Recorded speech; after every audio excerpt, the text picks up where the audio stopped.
Welcome, everybody. We are so stoked that you're here. This is the 2022 planning session for the Realtors growth community. If you know me, my name is Courtney Atkinson. I'm your host today. I want to tell you something really important, okay? Goal setting is worthless unless you have a way to execute, all right? The reason that we are here today is because the world is filled with people who are great at visioning their goals, who have an idea of what it is that they're trying to create, but lack the skills and the abilities to be able to create a strategy and a plan to be able to deliver on that. Now, one of the things that we know to be true is that December of 2022, December of 2021, November of 2021 is too late, okay? November the 1st begins the time that you must plan to execute to win your 2022, okay? We know that the lagging efforts of your work starting November 1st will begin to create the success story that is your 2022. But we've got a really great panel today. I'm going to introduce some of those people to you to tell you how it is that you can create a success strategy for 2022 that is infallible. We want to help you create an opportunity to win in ways that you haven't won before and give you tools that you haven't had access before that will allow you to create a year that you've not seen before. So I'm really excited today to present you with our presenters. We've got Ryan Weary kicking us off today. He's just set to take the stage here in a moment. He's a team leader with the Atkinson team here in Southern Alberta. He's a person that's transitioned from being an executive with a multi-million-dollar corporation and transitioned successfully into real estate after a couple of years being one of the top producers in Southern Alberta. Team leader with our organization, also somebody that heads up the growth strategies and the growth sessions with the agents on our team, all 35 of them.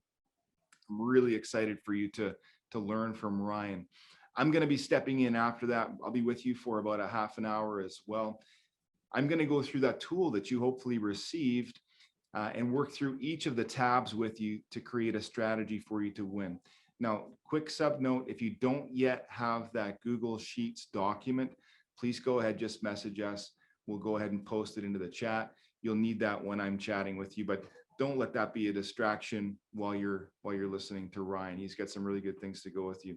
Finishing us off today is going to be Terry Paranych, a coach, a mentor, someone who's sold over 10,000 properties, inspired thousands, coached hundreds, taking it away with somewhat of a contrarian view about goal setting and execution. So I'm really excited for you to be able to hear from Terry, capping off what Ryan and I will get you started with today. So I just want to remind you that the chat is open. If you have questions, I would encourage you to ask them. We had over 100 people want access today. I'm not quite sure how many are attending, but I'm really excited about the feedback that we've gotten that you're here. We are doing events like this each and every month. So I would encourage you to go ahead, get registered at the group, the Realtors Growth Community, so you'll get first access to those as well. You're obviously getting the drip campaigns from us on a monthly basis so that you know what's going on. We'll keep you informed by email as well. Also, at the end of today's session, when I wind this up, we're going to have a forum for asking questions. The second thing that I'm going to do is give you some book recommendations. So for those of you that are big readers and you want to know where some of these skills and tools come from, I want you to know that we didn't invent this stuff. I can't even tell you that we've perfected it, okay? But we have had success with it. You know, we're on track this year to sell well above 500 homes, probably over 700 next year. These are the books, the resources that we've built on, including years and years of coaching, realistically, probably millions of dollars of personal development collectively in the people that you're going to hear from today. So what I'd like to do right now is invite my friend and colleague, Ryan Weary, in and allow him to introduce the topics that he's going to talk about today and spend about a half an hour with you doing that. Ryan, what's going on? Hey, how are you guys? Super excited to be here with everyone. Still, bud. No, it's on, but you can't hear it. Oh, is it just that I can't hear it? Okay, we've got a headset, so you're good. Hey, listen, so you're going to be talking to us. You've got kind of three primary topics that you're going to be covering off today. Hey, let's hear about that. Yeah, for sure. So basically today I want to go over three main things. Number one, I want to go over what is a good goal. I think starting foundationally, we want to know what is a good goal, and I'm going to give everyone a vetting process to take their goals and just go through this quick little checklist to make sure that you do in fact have a good goal. Number two, I want to talk about what the gap is. And everyone's heard the growth is in the gap and all that kind of stuff. But I want to take my spin on it and walk you guys through an exercise that I do personally and along with our agents on the team here to figure out what gaps there are between where you are today and where you need to get to be worthy of those big goals. And then thirdly, I want to leave you guys with three hacks, as I call them, three hacks to get out of procrastination and into action. Because that action is where it lies. So if I could start, Courtney, little bit of a background with me. And I guess first off, I want to just acknowledge everyone for taking 2 hours out of their day today to be on this webinar with us. Really hoping over the next 30 minutes, I can leave you guys with some actionable steps and to pour some love into you guys, because we're all in this together and we all want to live bigger and better lives. And the second part I want to acknowledge everyone for is just being in this industry. Real estate is such a fascinating industry. I think it's the best industry in the world. And it's a vehicle that we can use to live bigger and better lives. A little bit about my background for those of you that don't know me. I haven't always been in a vehicle like real estate where I could live a bigger and better life. I did come from a corporate background, more of a 9-to-5 job. But if we rewind the clocks a little bit even further back than that, I was a professional golfer. I graduated university. I went to the University of Texas at San Antonio from 2010 to 2014. Played on a Division I college golf team there. Graduated with a communications degree. Never thought I would need a degree, nonetheless a communications degree, and here we are. So it's crazy how things kind of come full circle there.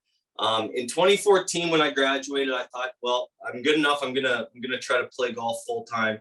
So I started a 3.5, almost 4-year journey of living in my car, sleeping on couches, sleeping in shitty hotels, playing golf all year round, trying to chase that dream. And if you guys want to talk about a commission-based industry, professional golf, it is that to a T. It's essentially like organized gambling. And if you don't play good, you don't get paid and you're out of pocket a ton of expenses. So there's a lot of correlation to that in real estate, which I can appreciate big time. In 2017, after about 3.5 years of playing professional golf, I figured out that I wasn't as good as what I thought. And I ended up quitting. And I was kind of lost at that time. You know, I had always wanted to play on the PGA Tour. That was my goal ever since I was, 10, 11 years old. That was when I woke up in the morning. That's what drove me to get up, to go work hard, to go to school, to get a Division I college scholarship, to better myself, to get sponsorships. I always had those goals within me because it was driven by that big why, which was playing on tour. So when that pilot light went out, when I couldn't see myself getting better and I decided to quit, that was a tough time for me. And the gentleman that was my sponsor and was bankrolling my whole career, professional career, he's a businessman here in Medicine Hat. And I was kind of lost at that time. And I sat him down and I said, listen, sir, I really don't want to play golf anymore. I'm a little bit lost right now. Would you have any position for me within your corporation that I could fill in? And I was open to anything. I really didn't care. All I knew is that I had no money and I needed to get back on my feet. Luckily enough, he did offer me a job. And that was in late 2017. And that's where I started my corporate 9-to-5 job. That was an interesting time for me. I had never been in really a full-time position other than working at a golf course. And I found out very quickly, took me only about 6 to 8 months, that the 9-to-5 salaried position wasn't for me. It's not my blood. And for those of you that are in real estate, it's probably not in your blood either. It was a strange environment for me to be in. You have to show up at 9 o'clock, punch your clock, don't leave 5 minutes early or someone's going to take note of it. Of course, I was thankful for the opportunity to have a job and to be around him because he is such a successful businessman, but I knew it wasn't for me. Okay. So that takes us to how I got into real estate. In about middle of 2018, I started looking for what I would call like a side hustle. I wanted to make more money. The salary position was fine, but I needed to get ahead. Me and my wife, we would always kind of figure out what we would make every month, and there wasn't a lot left over. And I thought, well, shit, if I'm just in this 9-to-5 job and I'm going to be capped out in a salaried position, this is going to be my life, and that's not good enough for me. So back to my earlier point, we've all found a vehicle that we are in right now, real estate, where we can live bigger and better lives. And that's so amazing. I think it's such a cool industry. And I love commission-based businesses, because if we use goal setting to achieve higher things and keep moving those goalposts, we can live better, bigger and better lives, and we can make more money, and we can leverage our time accordingly. Okay. So like Courtney said, I'm on the leadership team here. On our team, we're growing at a tremendous rate, and I'm fortunate enough to goal set with all of our agents. And we help people, help agents, whether their goals are, do 20 deals a year, 25 deals, 50 deals. There's some agents that are looking to do 70, 80 deals next year. So we have a wide spectrum of wants and needs on our team, whether that be X number of deals. They want to pay off a certain number of debt. They want to buy a new vehicle. They want to take X number of holidays with their family. And so we help support them. And it's this time of year, like Courtney alluded to, where we want to not only look at Q4, what we have remaining, but we also want to project into the next year and start planning those goals, because the actions we take today will bear fruit down in January, February, March of next year. So just to recap today, I want to give you guys a vetting process for what I deem to be a good goal. I want to talk about what I would call the gap, figuring out where we are personally and where we need to get to in order to become the person that we need, that is deserving of our goals. And then I want to leave you guys with 3 actionable steps. So let's get right into it. In the chat, if you have anything that comes to mind, please throw it in there. I'd love some dialogue back and forth. I'm going to be probing you guys with some questions. I would love to have that correspondence back and forth. That would be fantastic. Okay. And I want you guys, if you do have a blank sheet of paper for this first part, I just want to for you guys to write a few things down. So I'm really looking forward to spending the next 30 minutes with you guys. And on your piece of paper, if you have it, I want you to write down, it's a simple acronym. Okay, guys, and this is my vetting process for good goals. And it's a simple acronym. So at the top of your page, if you want to write down SMART vertically, so SMART, and each letter stands for a word that you can plug your goal into. So S stands for specific. We want all of our goals to be specific, okay? And I know this sounds simple, but it is absolutely terrifying, the number of goals or the amount of goals that I hear that aren't specific enough, okay? We need our goals to be black and white. We need them to be deadly clear, okay? So what we get a ton of agents that say, yeah, I want to do 25 to 35 deals next year. No, that's not good enough. We want it to be, we need to do 32 deals next year. We want to do 57 deals, 60 deals, a black and white number, okay? Or we have agents that say, I need to increase my presence on social media. It's not good enough, okay? A specific goal for social media, I'm going to make 5 posts every week, okay? Something very tangible like that, all right? Or I'm going to make 30 dials every business day. That's a great goal, okay? So our goals need to be very specific. And the reason for that relates to my next letter, which is M, measurable. Can you track your goals easily? And Courtney's going to dive deep into this. But one of our readings that we have to read on our team is called 4 Disciplines of Execution. If you haven't read that book, I highly recommend it. But they go into leg measures, lead measures, and Courtney's going to dive deep into this. But real estate is a great industry in order to make goals and then have measurable activities that you can do every day to ensure that you are reaching your goal. And if you're behind, you can double down on those measures too. Okay, so for deals, if everyone wants to do X number of deals, we can break those down. Okay, we need this many appointments. We need this many voice-to-voice conversations. We need this many dials. Okay, so that's a great goal because it's specific and it's measurable. So S, specific and measurable. A stands for achievable. Are your goals actually achievable? Okay. Your goal should push you out of your comfort zone, well into discomfort, well into a little bit of fear, but also not to the point of discouragement.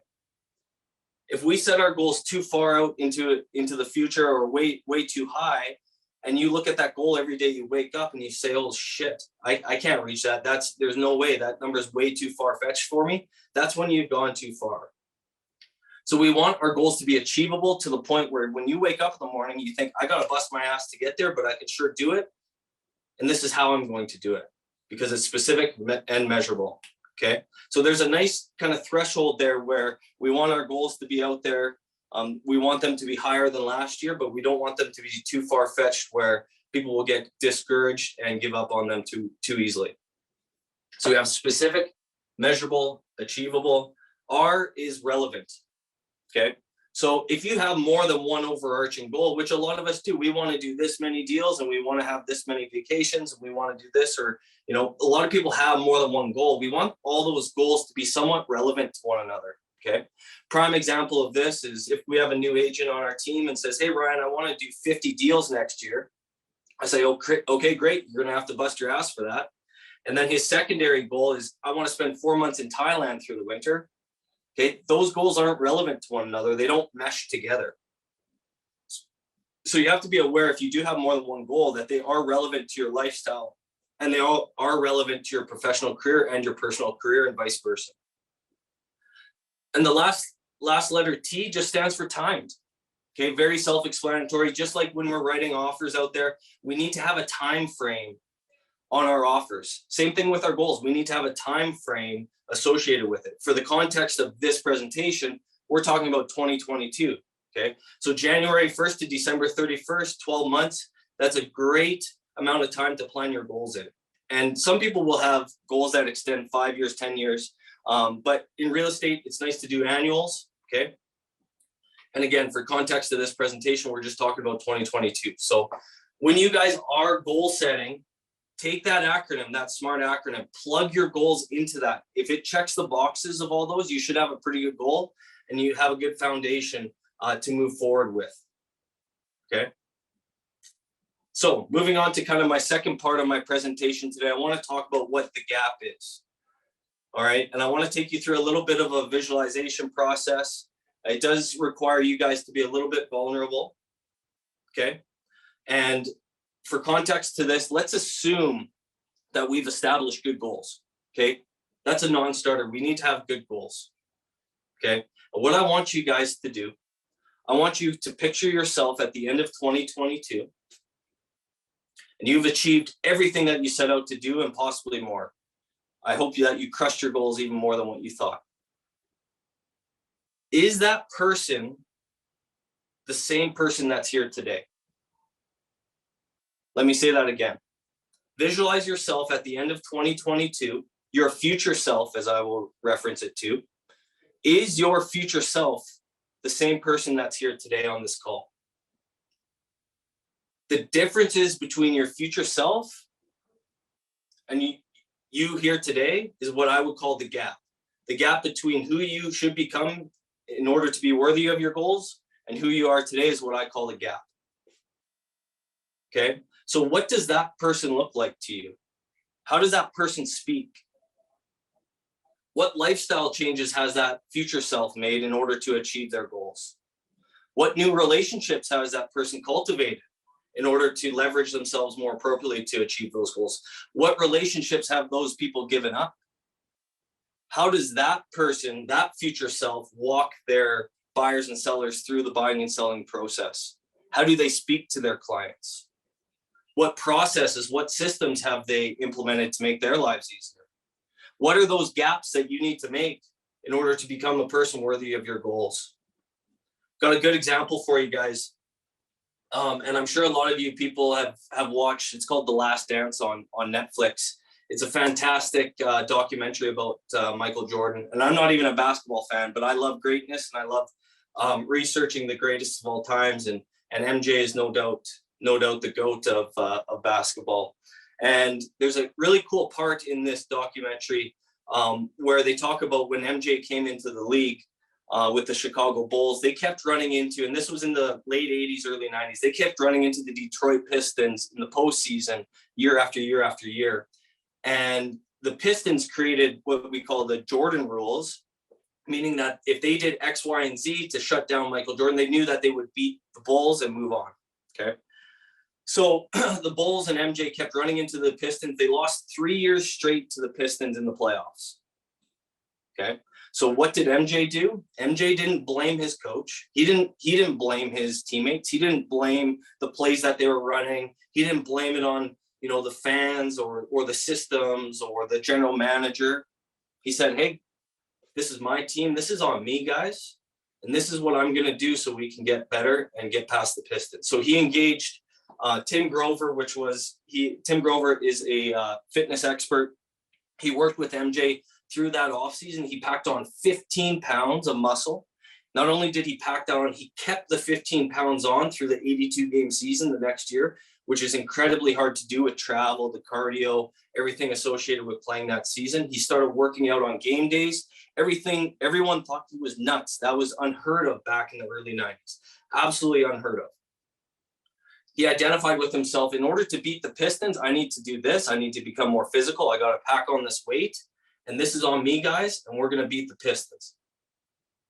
So he went to work with Tim Grover, okay? He did what he said he was going to do, and they dominated the Pistons. And they went on to win 3 championships. MJ left to go play baseball, came back, won another 3, okay? So my point here is, guys, that if Michael Jordan, the greatest basketball player of all time, can identify weaknesses within himself and see the gap of where he needs to get to in his future self to accomplish his goals, we sure can. Okay, we're just selling real estate, guys. This isn't rocket science. So if the greatest of all time can identify weaknesses and get better, we can too. So I would ask you this: what are the differences that you guys see in your future self and where you are today? If you guys have a tough time with visualizing this, what I'd encourage you to do is change your environment. I love visualizing. I love goal setting early in the mornings when I'm out going on runs. I love running in the morning before my phone's blowing up, before I'm putting out fires on my deals. Okay, it's just me, my dog, the trail, and I'm running, maybe listening to some music, maybe listening to nothing. I'm not saying you guys need to go running, but maybe meditate, maybe go on a walk with your spouse. Ask them, they know you best. Okay. Maybe do some yoga, maybe go for a brisk walk. Change your environment and practice this. Practice visualizing yourself at the end of 2022, accomplishing everything that you've accomplished. Okay. There will be some answers there, guys, professionally and personally. Okay. So change up your environment if you have a tough time with this. Secondly, I want you guys to keep in mind that the answers in your gap may not lie in adding things, okay, or implementing new things to get to where you need to be. It may be, and think of it this way: what do you have to give up in order to achieve your future self? Okay, what do you have to give up in order to leverage your time better? We're in a society right now where it's very noble to do more. It's noble to have more responsibilities, okay? It's noble to have more friends, more engagement on social media, more grind, more work, okay?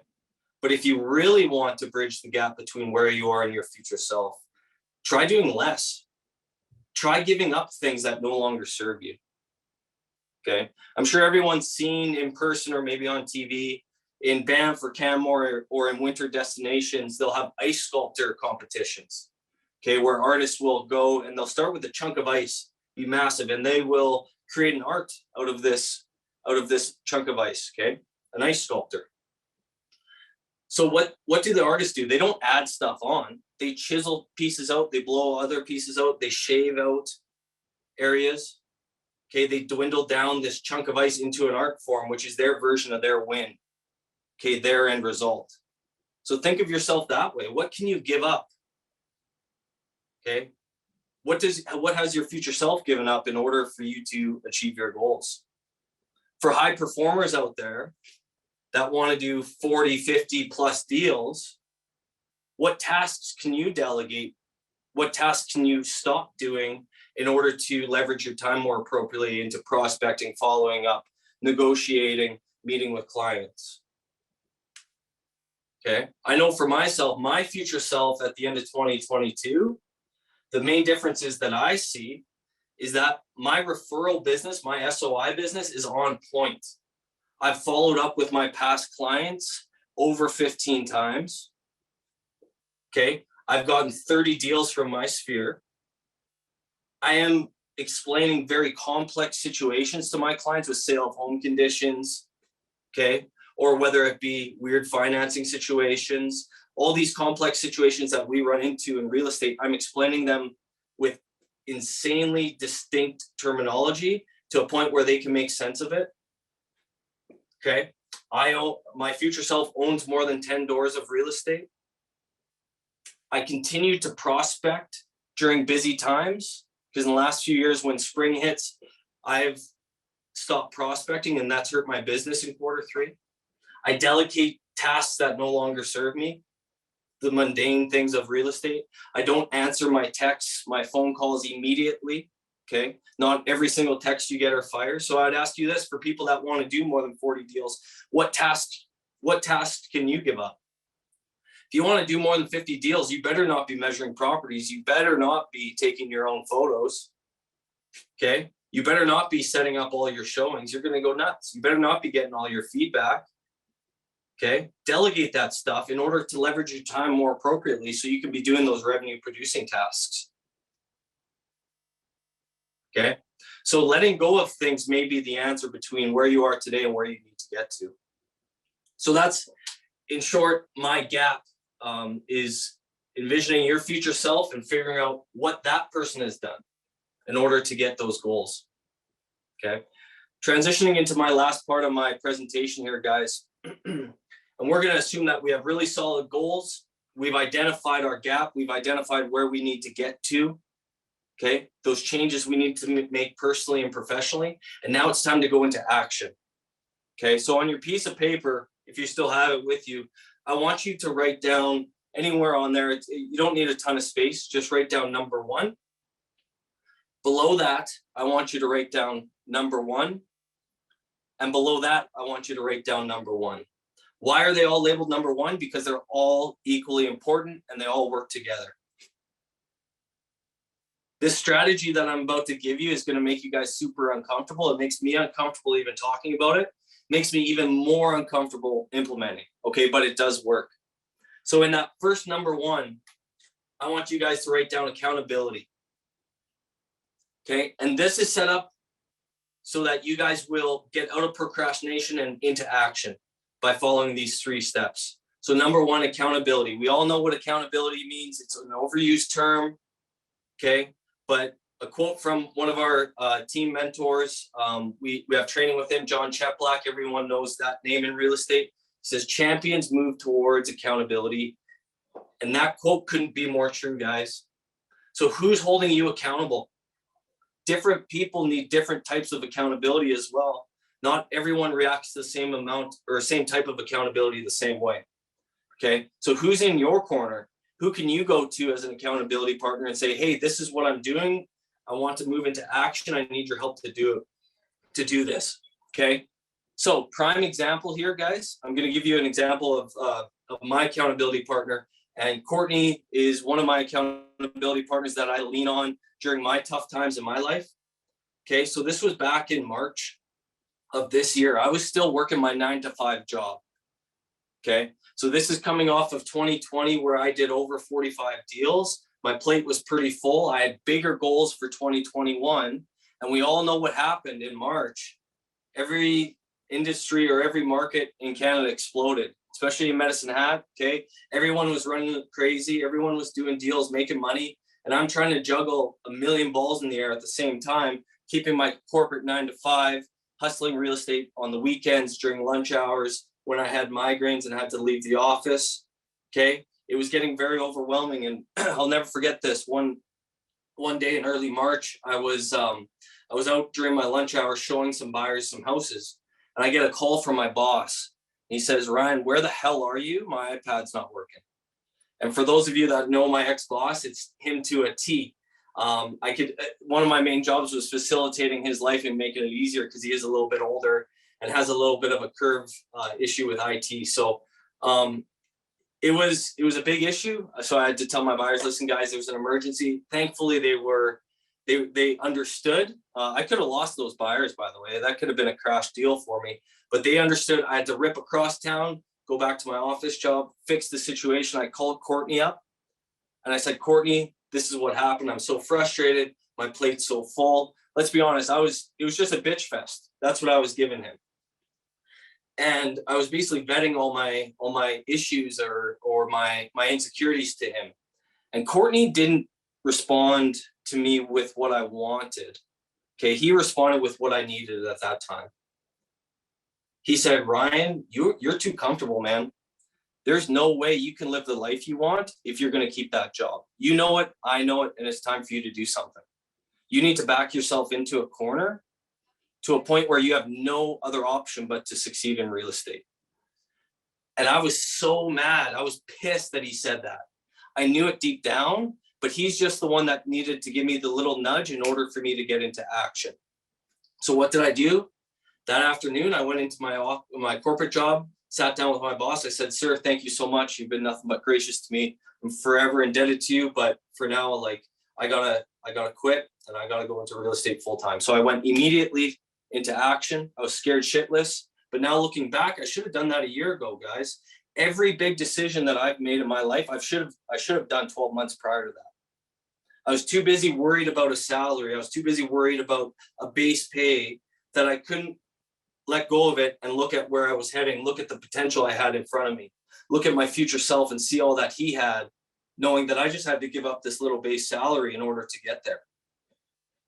Courtney knew exactly how I needed to respond to accountability. He knew what buttons to press, what levers to pull, and when for me, okay? If I spoke to my wife like that or used accountability on her like that, I'd be sleeping in the basement. Okay, but Courtney knew how I adjusted to accountability and when I needed that. Okay, so step number one is accountability. Have someone in your corner that you can call up at any hours of the day and they know how to hold you accountable. The second number one, and this is where people start to get super uncomfortable, is public declaration. Announcing publicly to your friends, to your family, to your sphere, what you're doing and why. Okay, this locks you in because not only do you have your accountability partner holding you accountable to whatever you want to do, you publicly declared it in an open realm. And I'd encourage all of you guys, we all have these cool little things, iPhones or phones, and you have access to thousands of people on your social media. Okay, if you want to live a bigger and better life and you have these goals, what's the harm in sharing it openly? I have a great story for you guys to finish this up in a little bit to give you an example of what I did recently. So you got to publicly declare it. If you're too scared to go on your social media, gather your family around, gather your close friends. Hey, this is what I'm doing. I need your help. I need you to hold me accountable as well. Okay. So we have accountability, we have public declaration, and the third one, which is my favorite, immediate action. Do it now, guys. Tony Robbins, everyone knows Tony Robbins, has a great quote. The path to success is to take immediate, determined action. This whole process is going to cause you guys some anxiety. It's going to cause you some fear. It's going to cause you some doubt. It might cost you some relationships. It might cost you some family members. We all have that family member that we could use to spend less time with. Okay? It's going to cause you some sleepless nights. It's going to cause you some stress. But you know why we do it, guys? Because when we accomplish our goals and we live bigger and better lives, and we can go home to our spouse, to our friends, to our family, to our dogs, whatever, whoever's important to you, and say, you know what, I accomplished this, and we get to live bigger and better lives because of it. That feeling is so fucking good, you guys. You have no idea. And we're in a vehicle called real estate that can help us get there. I want to tell you guys a quick story about how I leveraged those three things: accountability, public declaration, and immediate action for myself recently. I was sitting down with all the agents here in Medicine Hat going through their goal settings. And it's a great time of year for a reminder of myself to do that too. So when I pictured my future self at the end of 2022, I have quite high goals for next year. When I pictured myself, for some reason, that future self had something quite different about him. That guy had a very good stranglehold on his alcohol. Okay. And that was a big gap that I saw. I love having a couple drinks at night. Okay. Whether it's a bad day, good day, if I crushed a deal, if I crashed a deal, I always found an excuse to go home. We're going to have a couple drinks. 2 or 3 drinks before bed to wind down or to take the edge off. Okay. I kept justifying going home, having a couple cocktails, right? More than a couple on Fridays or Saturdays. And I kept identifying this with my future self that that guy didn't do that. That guy reaches for the bottle when he wants to. It's not vice versa. And I kept shoving this down in my soul and no, there's no issue here. There's nothing. That's fine. But it kept coming up. And I said, Ryan, if you're going to talk the talk, you got to walk the walk, man. Like, this is something that is an issue. You're just too scared to admit it. Okay. So this kept coming up in my visualizations. So what did I do? I took those 3 pillars: accountability, public declaration, and immediate action. I went to work. Okay. I called Courtney up. I said, Courtney, this is what keeps coming up in my visualization sessions. I know it's an issue. I've ignored it for way too long. I don't want to be this guy that has a crutch of needing a couple drinks every night. So this is what I'm going to do. I'm going to go to my bank. I'm going to grab $5,000 cash out. I'm going to give it to you, Courtney. Hold that in trust. If I have 1 sip of alcohol between now and Christmas Eve, you get to keep that money. Go blow it in Vegas. Go donate it. Go give it to a foundation. He would probably go to Vegas. Okay. But do whatever you want with it. It's yours. This was about a month and a half ago. So over 100 days that I have to go, and I'm in the middle of it now, where if I have 1 sip, Courtney takes that money and goes. Okay. That accountability is huge, guys. Okay. And then secondly, I went on my Facebook. Anyone can go on and see it. I made a Facebook Live post, said, hey guys, this is what I'm going to do. And I was scared shitless for this. Way more scared than pulling $5,000 out. That's for sure. I was worried about that people would judge me, that people would comment, that I would lose business because of it. I had all these fears, and literally none of them came to fruition. Not one of them. I was amazed at the support that people gave me. I was amazed at the amount of messages. Hey, try this non-alcoholic drink. Hey, I did this when I quit drinking. Good for you. Like, it was amazing. Not one person gave me shit about it. Everyone's been super supportive. So I went on social media, made a post. This is what I'm doing. Gave Courtney the $5,000. Now I'm locked in. And I didn't wait for sober October. I didn't wait for January 1st. I went into immediate action. I didn't wait. I did it right then and there. So I'm going to leave you guys with this. Ask yourself, what's the cost of not goal setting, not living a bigger and better lives? If you have trouble figuring out where your gap is, your future self, what that person's doing, go sit down with yourself 5 years from now, 10 years from now. Go sit down with yourself, have a conversation with yourself when they're 60 years old, 80 years old. What would those people want you to do today? What would those people want your goals to be in 2022 in order to live bigger and better lives? Give yourself permission to live a bigger and better life. I hope this serves you guys well.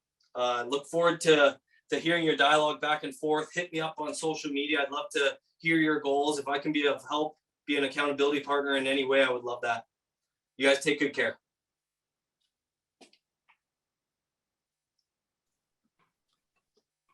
Wow. There's a lot that could be said after Ryan, but let's be honest. I think what he said stands alone. And I just want to circle back on something that Ryan spoke to us about that's overarching, but I think really, really important that you consider. Ask yourself who your posse is. Okay. Now, naturally, Ryan and I have a great friendship. We work together and we have, a team of about 50 people around us that we have conversations like this almost on a daily basis. But that's not everybody's situation. That might not be your situation.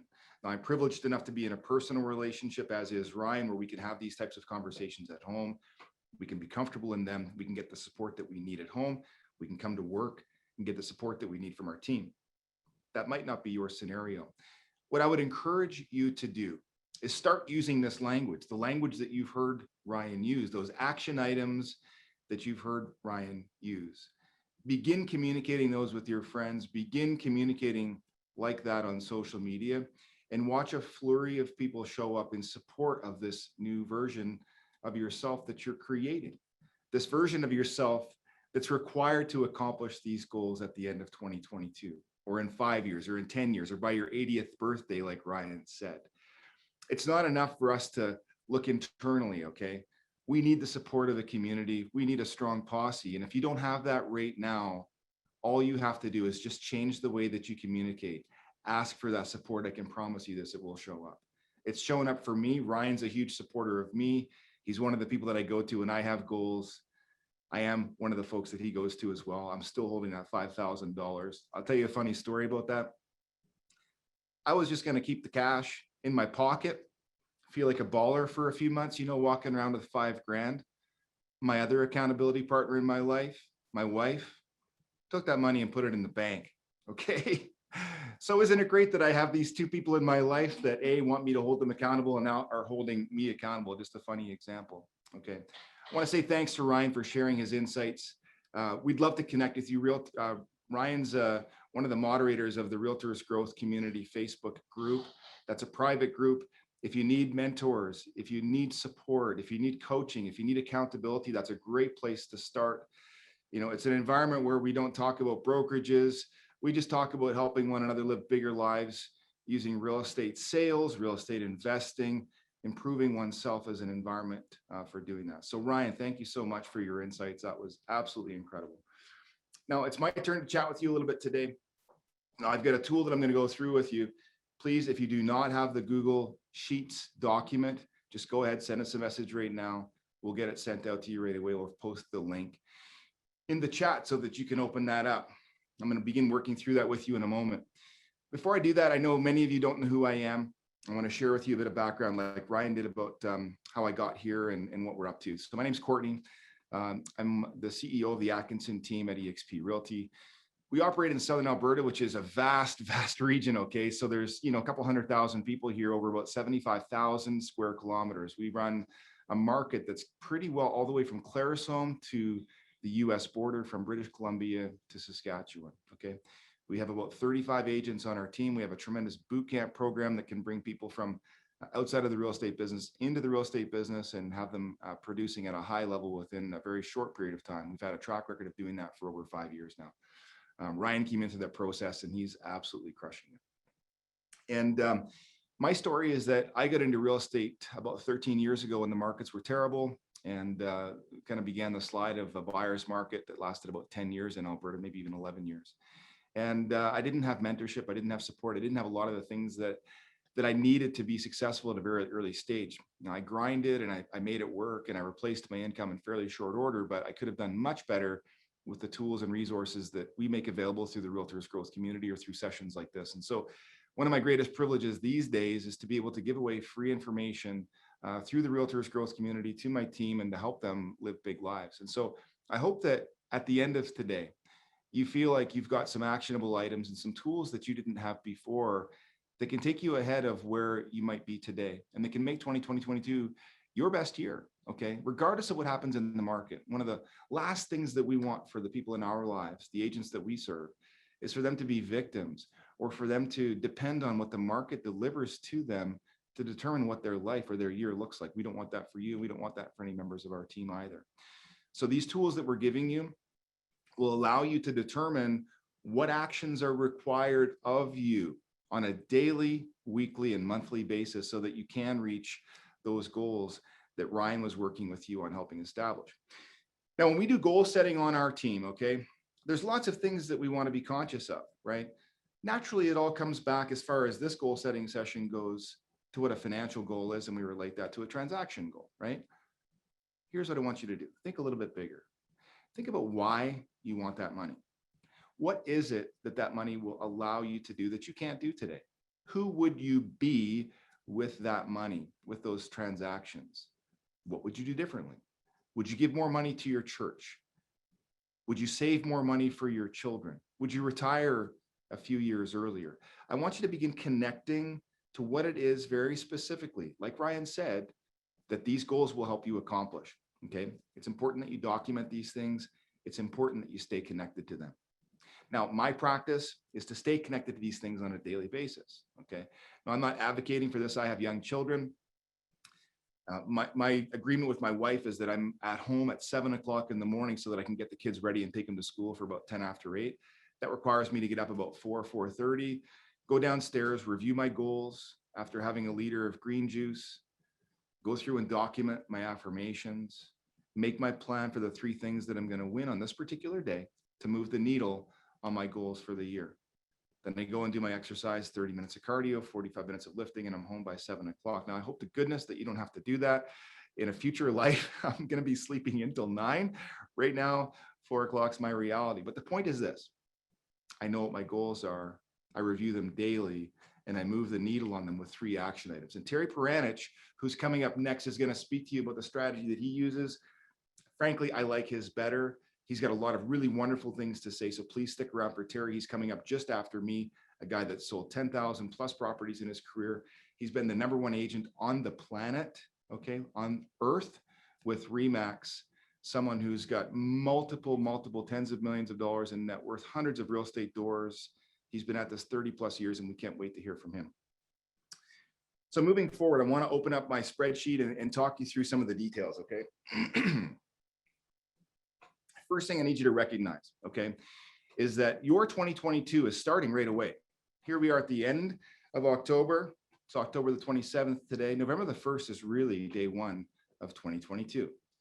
Now, if you've been at this a little while, you recognize that the work that you do typically pays dividends, and I mean pays you paychecks in about 90 days, right? So realistically speaking, you know, even November 1st is a bit of a crunch. That only gives you November, December. That's 60 days, but that'll pay you in January, okay? And some of those deals will show up maybe even in early January.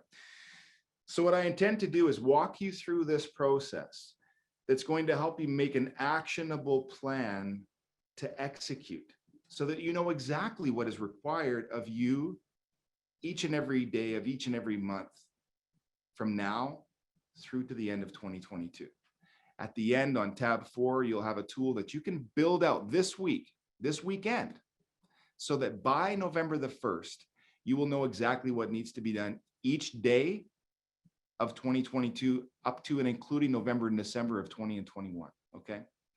So this requires a little bit of background. I want to walk you through how this tool works and why it's so important, okay? The first thing that I want you to understand is that every market is different. Now, one of the things that I have found in my career with planning tools is that nobody has said, hey, listen, Courtney, you know, I recognize that there's more transactions in July than there are in January. So here's a tool that addresses that.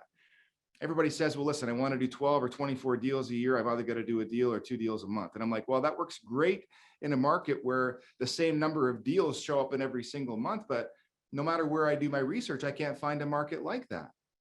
Now, if you're in Canada, like many of our viewers are today, you're going to find that in the winter months when the weather tapers off, November, December, and January are quieter than May, June, and July.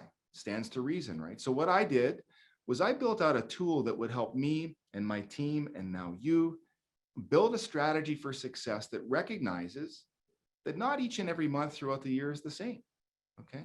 It's going to allow you to create a strategy for success that will have you creating a plan of exactly what needs to happen November the 1st so that you can win in January. It's fairly straightforward, but I want to walk you through it right now, okay? So on your screen, you should see a graph. To the left of that graph, you're going to see some numbers in yellow. What I want you to know, kind of a general rule about this tool, any number in yellow can be changed, okay? So that's the key to you to look for those things. Any number in yellow can be changed and frankly should be changed. And what I want you to do, whether you're using Matrix or Philogix or some other tool that a few markets, I know Edmonton uses a different tool. There's some other markets in Canada like Nova Scotia, I believe, uses a different tool as well. Look for your last year's statistics. There's a little bit of an asterisk here, okay? You got to recognize the last year was COVID, okay? So yeah, things were a bit funky. We don't just want to pull January through December of COVID and look at how many sold units were in your markets during that time, okay? That would be skewed because for most people, April, May, and to a certain degree, June were quieter months than the rest of the year. So what I've done here is I've said, show me January, February, March, April, May, June, July, August, and September. You'll notice that those are in gray of 2021. Okay, those are the stats that I want to pull. Sold properties for those months in 2021. Okay, go find those numbers in your MLS for whatever markets that you serve and plop them in here. Okay, it'll do the rest for you. You're also going to find October, November, and December of 2020 there as well. Now, it might not make much sense to you, but here's the thing. In most markets across North America, October, November, December of last year were fairly normal months, okay? So by that time, a lot of what had happened in the early stages of COVID had kind of sorted itself out. Maybe there was some additional activity there, but it'll be a better set of data for us to work with to build your plan for success in 2022 than would be using all of the data from 2020, okay? Once you plot those numbers in, at the bottom, you're going to see the total number of solds. Below that, you're going to see the total number of sides. That's a very important piece of information that a lot of people don't recognize, okay? You might have 1,000 properties sold in your market, but here's the thing. In most cases, there's 2,000 realtors involved, or at least 2,000 paychecks, right? A paycheck for the buyer side and a paycheck for the seller side. So that's how many transactions are available to you, okay? So I've used the example here of our market in Southern Alberta. You know, that's 75,000 square kilometer radius, the number of transactions, and I used residential because that's our primary focus. There's about 8,000 ends, okay? So of those 8,000 transactions, you'll find here that this tool will graph for you how many transactions are available to you by month. And that's a really, really important piece of information, okay? That's going to tell you what activities are required of you in each of these particular months. And the next tab, which when I get to it in a moment, I'm going to show you how we time shift that for that 90-day delay, okay? The key takeaway for this tab is that percent by month column will show you by month how many transactions are available to you from your market so that you can make your plan moving forward, okay? So in the next tab, we'll get started and I'll show you how that all pans out. Just one sec. Here we go. A little bit of a lag just because we're running the session on the same computer. So here you'll see those two yellow boxes. Okay. At the top, I want you to put in how much money do you need to make this year to cover your taxes, your savings, your expenses, and your desired personal income. Now, don't forget to include those wildly important goals. If you plan to buy a boat this year, or you plan to put a down payment on a new property this year, you plan to do something extravagant, you got to save that money. You got to pay taxes on that money. Make sure that that's added in there for you. Okay. Include all that in this number. I just picked 250,000. Seems like a common number for people to work towards. Another one's 100,000. It seems like there's 100,000, 250, and 500. And then after that, everybody forgets about the other 500,000 to get to a million. Okay. So I put 250 in there to work through. The second thing just below that I want you to put in there is your average per deal revenue. Okay. Again, a very important piece, right? Now, if you're in Victoria, you're going to have a higher average commission than you will if you're in Chipman, New Brunswick, where I happen to be from, right? The average house price in Victoria is close to 800,000. In Chipman, it's close to 100 and some odd thousand, 120,000 or so, right? So depending on which market you're in, you've got to make a plan, right? So what this spreadsheet will do for you now, looking in these green columns from January through to December, is going to tell you how many transactions you are going to need per month, how many deals you will need per month based on what's available in the market to you. So for example, like I said to you, November, December, and January tend to be the quieter months here in Southern Alberta, right? Well, you'll notice that in November, there's 5 deals available out of the 83, 4 in December and 4 in January, the 2 quietest months. But you'll notice that things pick up again in February, right? So I'm going to plan to do a 6 transaction February, right? An 8 transaction March, but you look to May and June, I got to do 10 in each of those months based on the number of transactions available to me in my market. So just by filling out tab 1 with what's available in your marketplace in Southern Alberta, and then on tab 2, going ahead and putting in your desired income plus the average rate that you earn per transaction below that will give you these numbers, but that's not enough to make a plan. Okay, so then we go to tab 3. Again, one of the things I want you to notice about this is that in yellow on this tab, tab 3, we've put in information that we feel on the Atkinson team is most appropriate given our experience with prospecting, following up, and closing ratios. However, you might find that based on your market, based on your closing ratio, based on something different for you that you might want to modify those. So those are editable fields for you. And each thing that you change there will have an impact on the lagging measures that we're going to use to determine our leading measures. So bear with me and I'll explain to you how all this works. I'm going to start working through line 4 with you. So plan on this.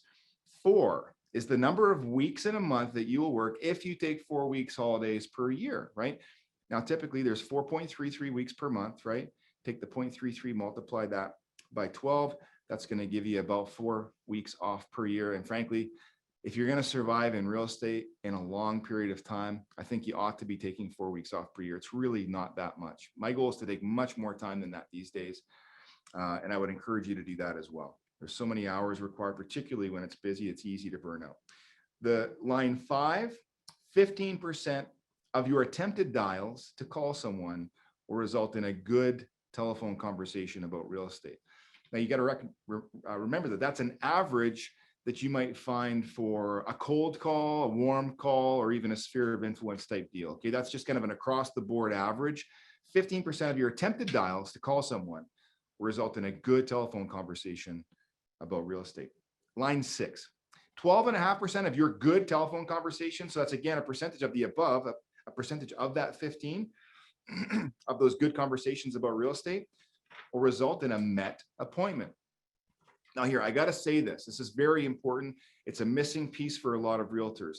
Never leave a conversation without making a plan for another conversation or another meeting, okay? If more agents did that one thing, they would be meeting with substantially more clients.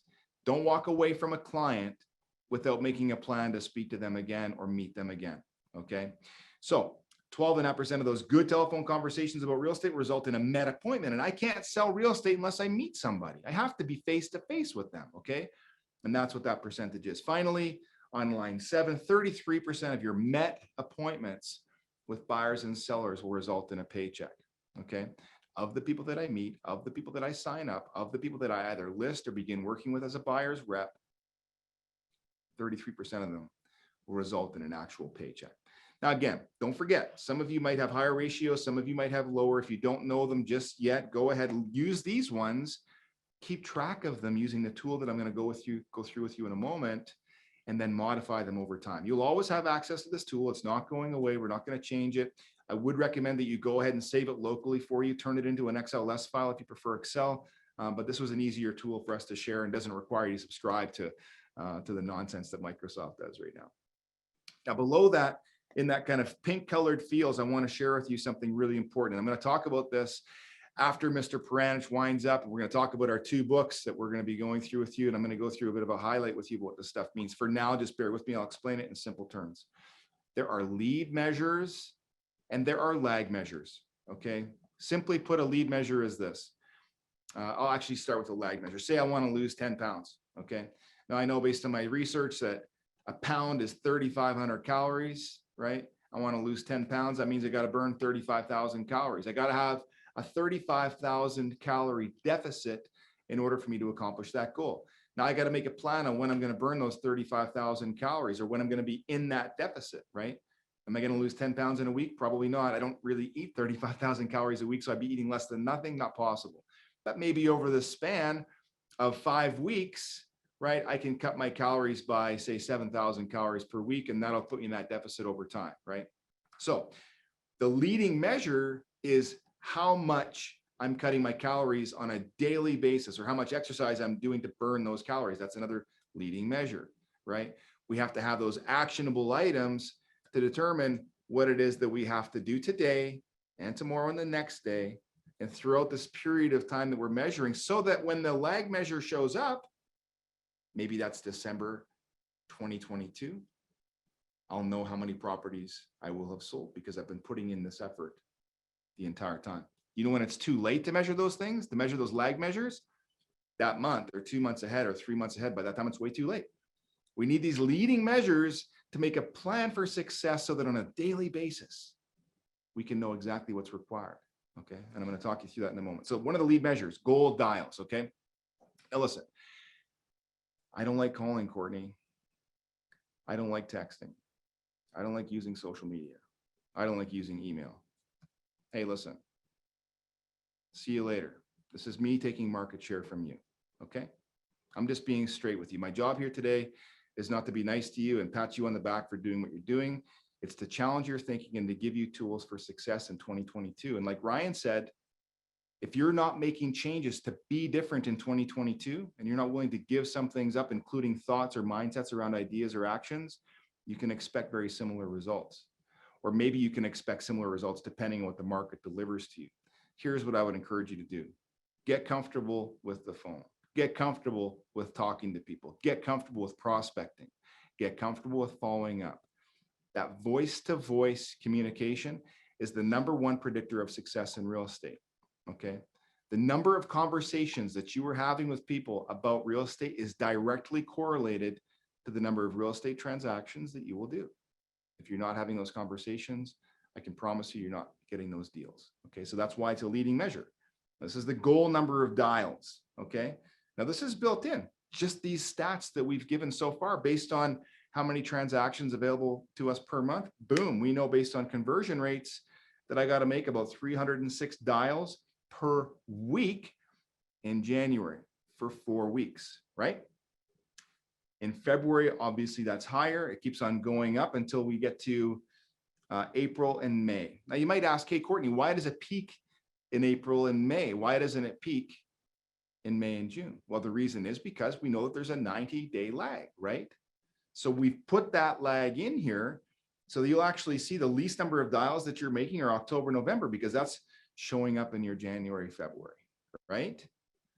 And then scaling forward through the middle of the summer, you're going to start to see that, hey, listen, your dials are actually creeping down a little bit. When do you need the most dials? Well, hey, listen, February, March, and April. Why? Because May, June, and July are your busiest months. Okay, so those are your leading measures. Now, it's not good enough just to have those leading measures for conversations, okay, or sorry, for your goal dials, the attempts, right? You must also have a strategy or a target for the goal number of conversations that you're going to have. And you might be able to increase or lower the number of dials to get to that number. And you can modulate that through those yellow tabs or those yellow boxes above, right? Those conversations are just based on best practices in our organization to help us understand how we're going to get to our lag measure, those deals. But the third lag measure are the goal number of appointments, okay? The number of people that we got to meet with in order to get these deals done, okay? Now, some people say, hey, Courtney, too much detail. I say, hey, listen, we're going to simplify it on the 4th tab. Don't worry. And I know Terry's going to come in here with a slightly different opinion as well. Our goal is no matter how you're wired, you walk away from today with a strategy for success, okay? My strategy is to know exactly what I need to do, both in terms of dials, minimum number, conversations, minimum number, goal meetings, minimum number on a weekly basis, so that I can know that my lag measures are just going to show up and they'll average out. Okay. And I've told this story 1,000 times. In fact, I've told it once before already. A gentleman on our team by the name of Justin Topper last year, okay, was really worried by about June, which is pretty well the mid part of the year, that he wasn't going to reach his goal. Okay. His goal was 70 transactions. By the middle part of June, he had 20 transactions under his belt. Called me up and said, hey, Court, I'm a little worried. Not going to meet my goal. What do you think? To which I said, well, what do you think, man? It's your goal. I want to support you. What are you thinking? He's like, well, I still want to sell 70 properties. I'm just not sure how it's going to happen. I said, okay, well, why don't you just keep doing what you've been doing? You put in the work. It's always paid off in the last 4 or 5 years that you've been doing this. There's a really strong likelihood that it'll pay off. Just maybe the lagging measures, the deals closed are a little bit different than they've been in the past because of this whole COVID thing, right? So what did he do? He stuck with his dials, stuck getting his conversations, stuck working towards his appointments. In the last half of the year, guess how many properties Justin sold? If you guessed 50, you'd be right. He closed exactly, and I'm not exaggerating, it wasn't 69, it wasn't 71, he closed exactly, paid on 70 deals last year. He closed 50 from the first part of July to the end of the year, okay? What I want you to think about in this goal setting session is, listen, if you're measuring the thing that makes you feel good, getting that paycheck as your measure of success, you're already setting yourself up for failure. Here's what I want you to begin measuring your success on. Did you show up at work today? Did you put in the work that other people weren't prepared to do? That's making your dials, getting those conversations and setting appointments, okay? If you do those things day after day after day and measure that and that alone as your success measuring stick. I can promise you this, your lag measures, your closed deals, your paychecks, they will show up for you. Now, will they show up that week, that month, or even over that 6-month period? I can't tell you that. Last year was an anomalous year, but what I can tell you is this. When you do this work, you will yield the results. The question is, will you stick with it for 6 months like Justin Topper did? Okay. That's the question for any one of us in this business. What is it around you? Who is your sphere of influence? What support networks do you have? How connected to you are you to your goals? How frequently do you review them? What do you know that needs to be done today to move the needle on your goal that you are not prepared to sacrifice? Because you know that if you do, you put your win at the end of the year at risk, and you are not prepared to do that. But hey, listen, we all have busy lives. I would highly recommend that you get yourself that posse. You create an awareness around those things. You review it daily. Okay. Those are just strategies of people that win at a high level. Okay. And that's why we're here to help you do that. Okay. The lag measures, like I said, in this particular example, is going to be 1.1 deal per week in January, 1.5 deals per week in February. Same in March. You know, you see those numbers increase and decrease. Now, on the right of that, you're going to see another little box, a couple targets on it. It says, here's your pro tip for kicking ass. Okay, this is a really, really important thing. Okay. Anybody out here on today's session? There's so many of you here. Thank you for coming, by the way. We really, really appreciate you. We really appreciate the feedback. We're looking forward to seeing you in the Realtors Growth Community Group. How many of you out there have had bad days? I've had bad days. I've had many bad days. Listen, you're human for having bad days. Nobody has great days end on end. Okay. We've all had bad days. Some of us have had bad years, and some of us have even had bad decades. Okay. Truth be told. Here's what I want you to think about. You got to give yourself some grace. First of all, you're a human being. You have a heart, you have a mind, you're filled with hormones. Some of us are aging, right? Maybe your memory, like mine, isn't what it used to be. Okay. But the fact is this, we got to keep showing up. Okay. If we're in this, we got to show up in whatever way that we can, that we feel is in accordance with the goals that we're setting for ourselves, right? So ask yourself this question. If 1 or 2 days goes by and I didn't show up at a 10 out of 10, maybe I couldn't show up at all because I have depression or my dog died or something happened in my personal life that just didn't allow me the headspace. Okay. Can I still make my goals? And the answer is yes, you can absolutely still make your goals, but you have to keep your eye on the prize. And here's a really good strategy for doing that. Okay. I want you to do 2 things. I'm holding up 3 fingers. 2 things. Okay. Thing 1, use a mid-month protocol. And I'm going to go through this on the next tab as soon as I explain this.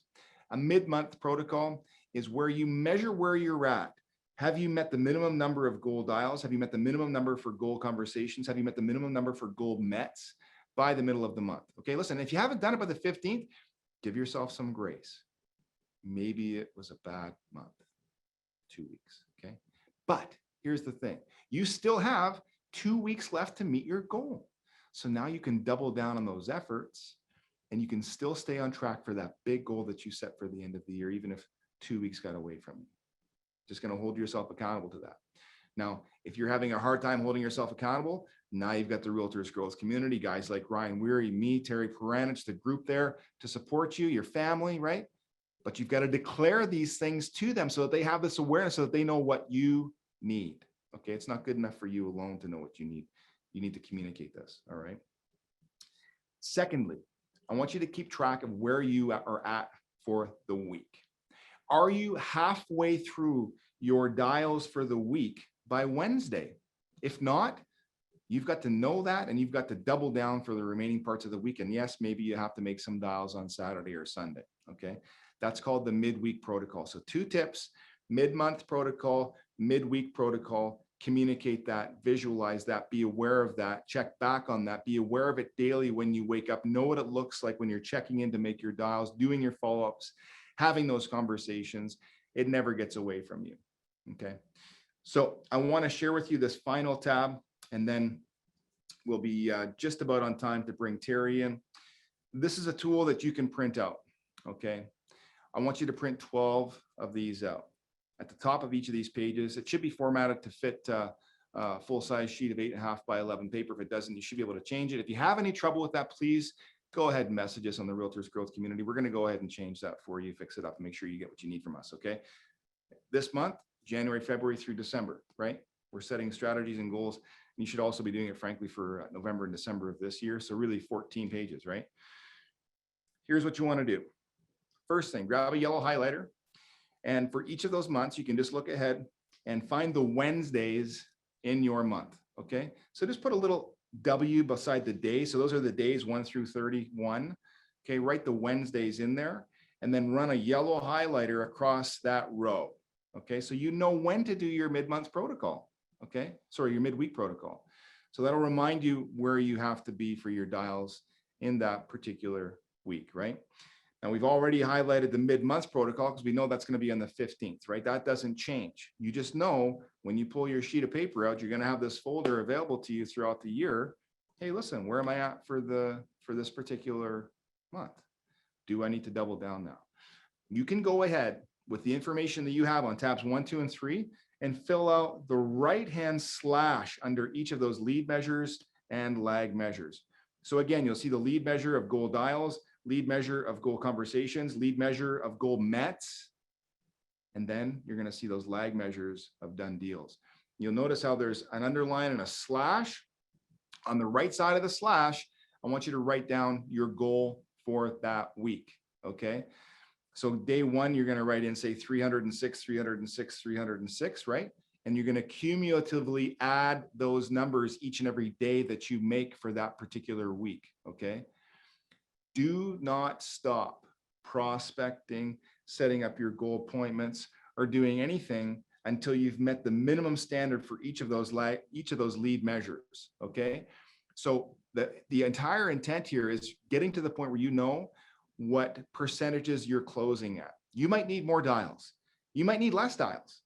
You might need more conversations or less conversations, and you might need more meetings or less meetings, okay?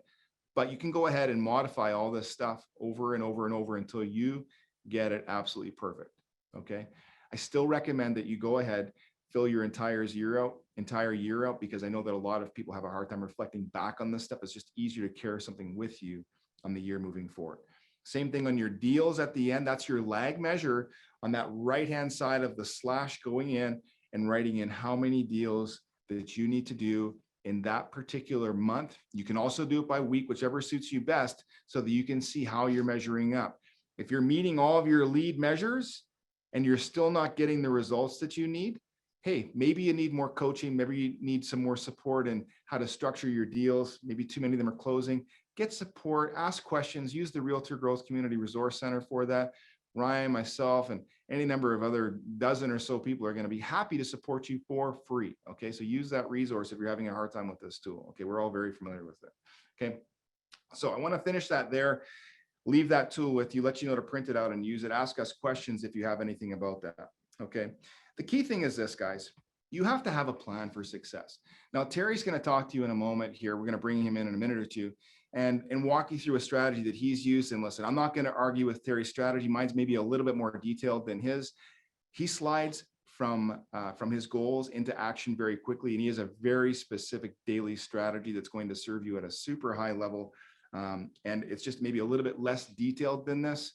But hey, listen, no mistaking the fact that Terry's been more successful than me. He's done more transactions than me. He survived 30 years in real estate, folks. And I don't know, for those of you that are out there, how many have been in this for 30 years or more, but that's a special kind of person, still crushing it, still giving back, still mentoring, and still coaching after all of these years. Okay. So I have a high degree of regard and respect for the principles that he's about to share with you.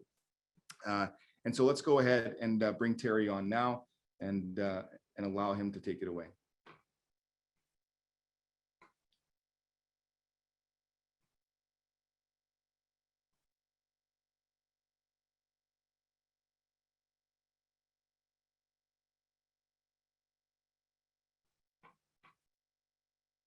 Just bear with us, folks. There's a bit of a lag, okay?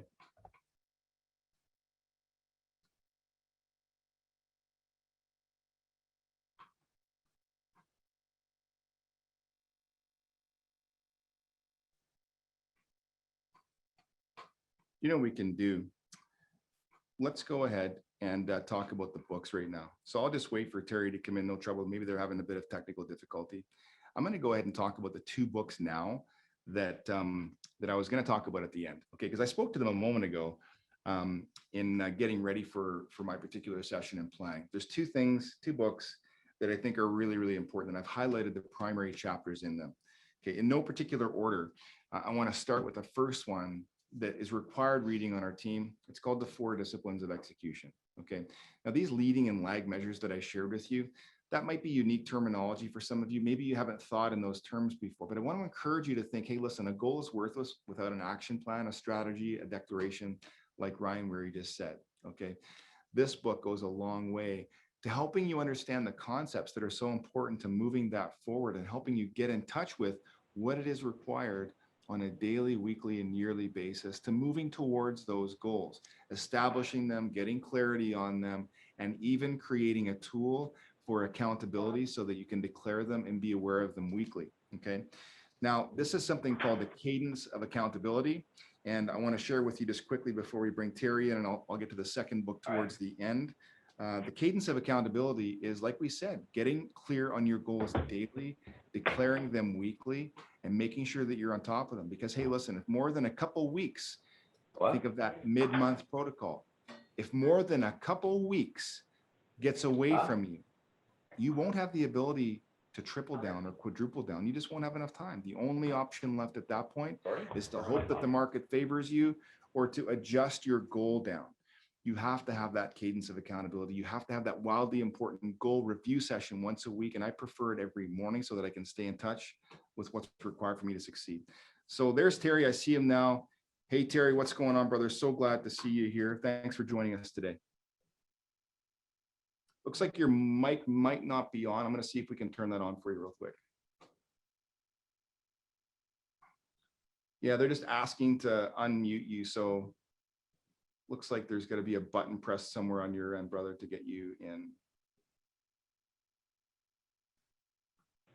There we go. Awesome.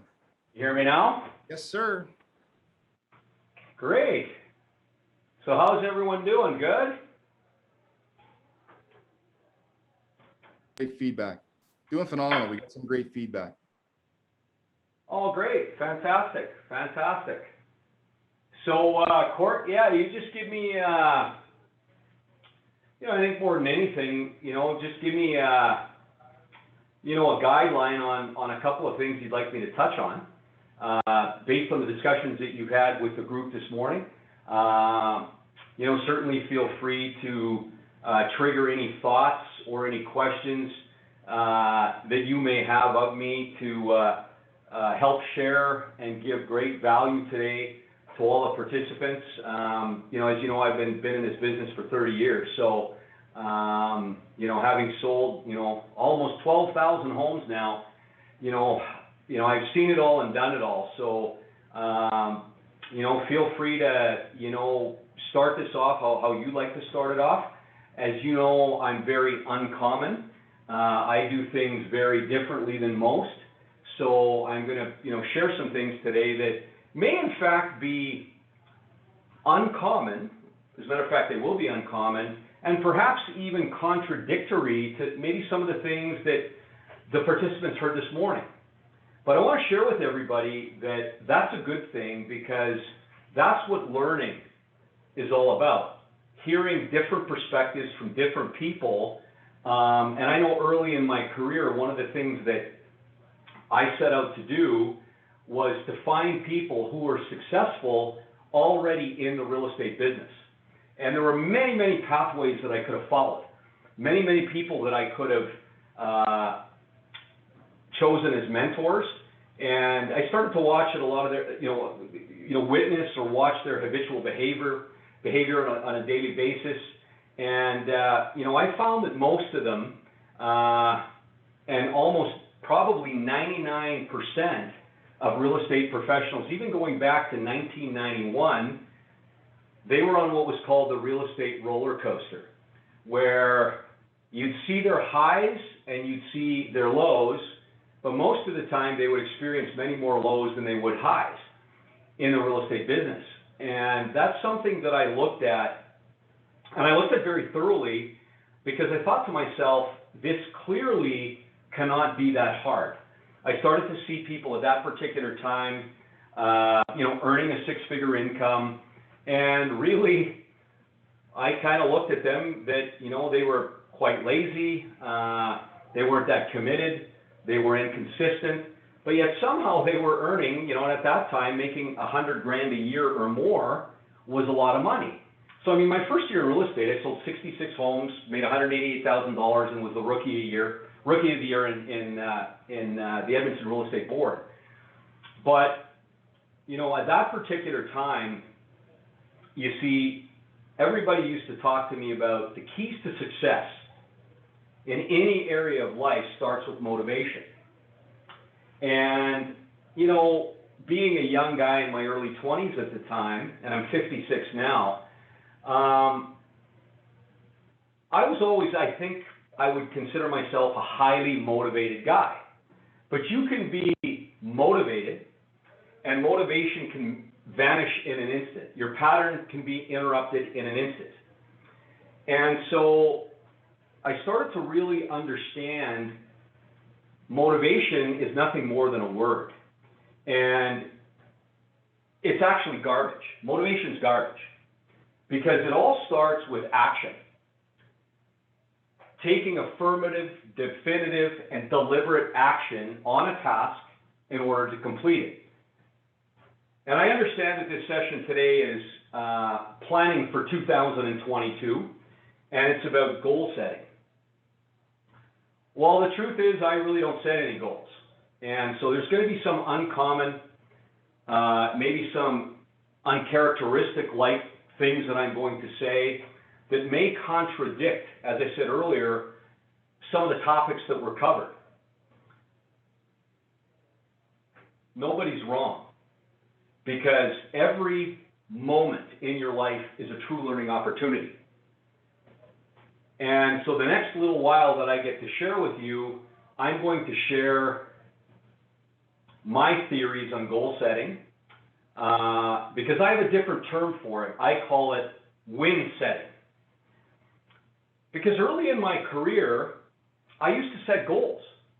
And the word goal is a very powerful word that we take inside of us.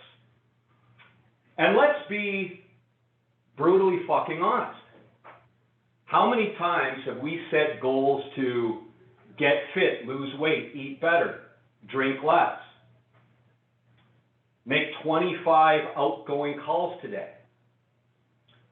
And we get halfway through the day and we've had the egg whites, we've had a salad, we drank water, and darn it, then comes supper time and there's the garlic toast, and there's the potatoes, and there's all the carbohydrates, and all of a sudden your pattern is instantly interrupted.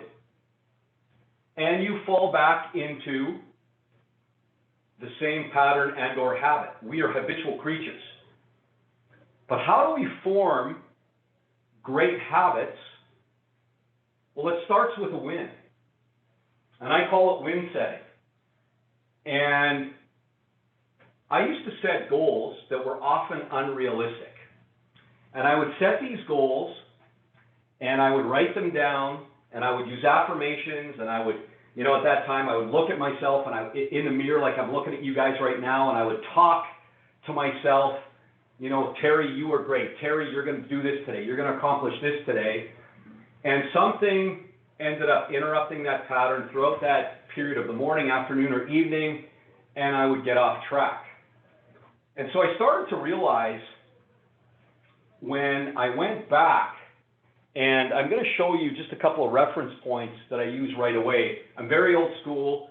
I'm very traditional. I don't use a calendar on my iPad or a computer. I use a Franklin planner, and I write everything down. But unconsciously, what I realized was that when I started to have the greatest successes in my life, it was because I would focus on the process and not the outcome. Because too often when we set goals, we are only focused on the outcome. That outcome. And we get away from focusing and trusting on the actual process to get us to the outcome. And in the process, you are taking intermediary steps, and I call that win setting. Mini wins every single day. So many years ago, my chartered accountant looked at me, and I had my Franklin planner in front of him, and there were about 15 items on that Franklin planner, and this was early afternoon. I'll never forget this meeting and or experience. And I probably had about 9 of them ticked off. And he said, Terry, like, what's that all about? You know, you got a whole bunch of notes there, and just a little line and a check mark. And I said, well, Neil, you know, those are what I call wins. These are tasks that I put forth either last night or early this morning of wins that I needed to accomplish today. A series of mini wins, a series of small wins. And when I coach any of my sales staff or, the thousands of real estate agents in the past that I've coached across North America, I often ask them, well, what does your day look like?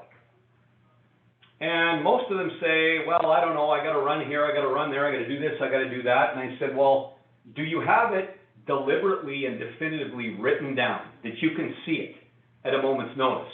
Not going to a fucking computer or on your iPhone or this and that and fiddling around. Is it visible in front of you? No, not really, not all the time. No, some do, but most don't. Hence why most fail in this business. So, the evolution for me in win setting, and you're going to hear me use the term a lot, win setting, not goal setting, is at the end of the day, I used to go home early in my career and I would look at my Franklin planner, and if I had 12 things written down, I gave it my utmost effort to complete all 12 with a tick mark. So then when I went home, I completely detached from the day. How many of us go home and we take our work home with us?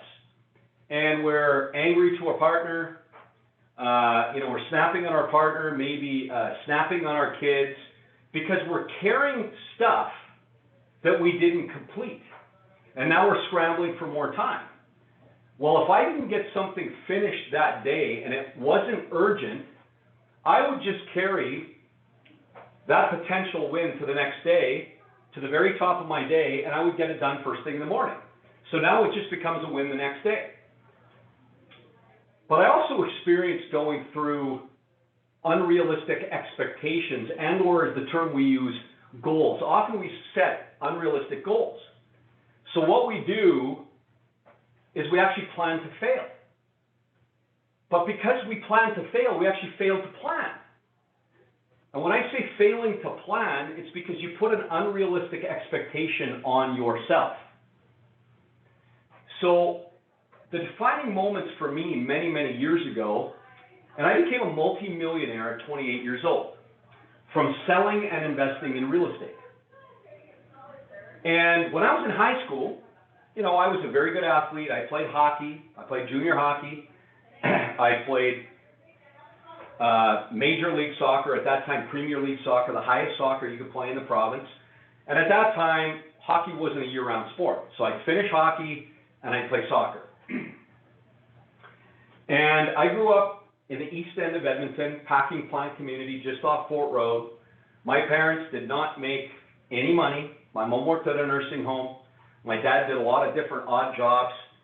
And I'm Ukrainian. My Guido passed away in '69. My baba lived with us, and I had one sister. Have one sister. And at the end of the day, all of my friends used to say, Terry, you're a dreamer. Because I always used to say, I'm going to do something great in my life if I don't go somewhere in hockey or whatever it was, soccer. I'm going to do something great in my life. And Terry, why don't you just get a job? I got a job at CN. Or Terry, I'm going to welding school. And these are all my buddies today, and I love them. But most of them would admit, even if they were here today on this Zoom call, I wish I would have trusted my gut, chosen a different pathway, But at that time, you know, you go back into the early 1980s when a lot of our parents didn't have any money. We were taught to either get a job at the packing plant, get a trade. That was it. There were very few that went on to be teachers or lawyers or doctors. Everybody chose a pathway because of the way that they were conditioned. That's the way we were conditioned. Well, I had an uncommon way of thinking at the time, and without even knowing it in my heart, I started to trust my own process in my heart. And I had a few different jobs, sales jobs, and I did very well at them. And I'm not going to make a long story on my past, but I got into real estate.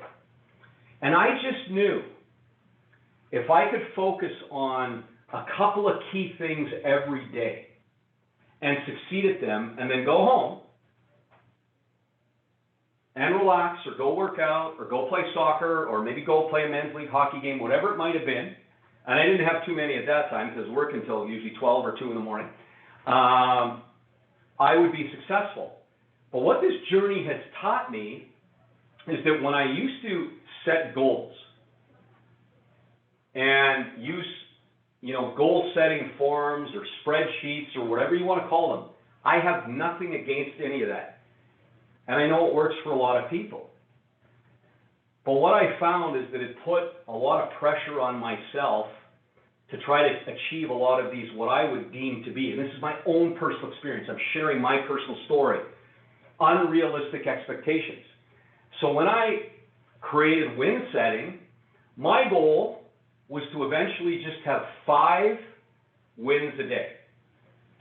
And I'm going to show you my Franklin planner from yesterday. Yesterday was Tuesday. Well, let's start with Monday. You're going to see, maybe you can see, or maybe you can't, but you're going to see some tick marks. And you're going to see something circled on the bottom, and it says 6 wins. So I completed 6 wins on Monday.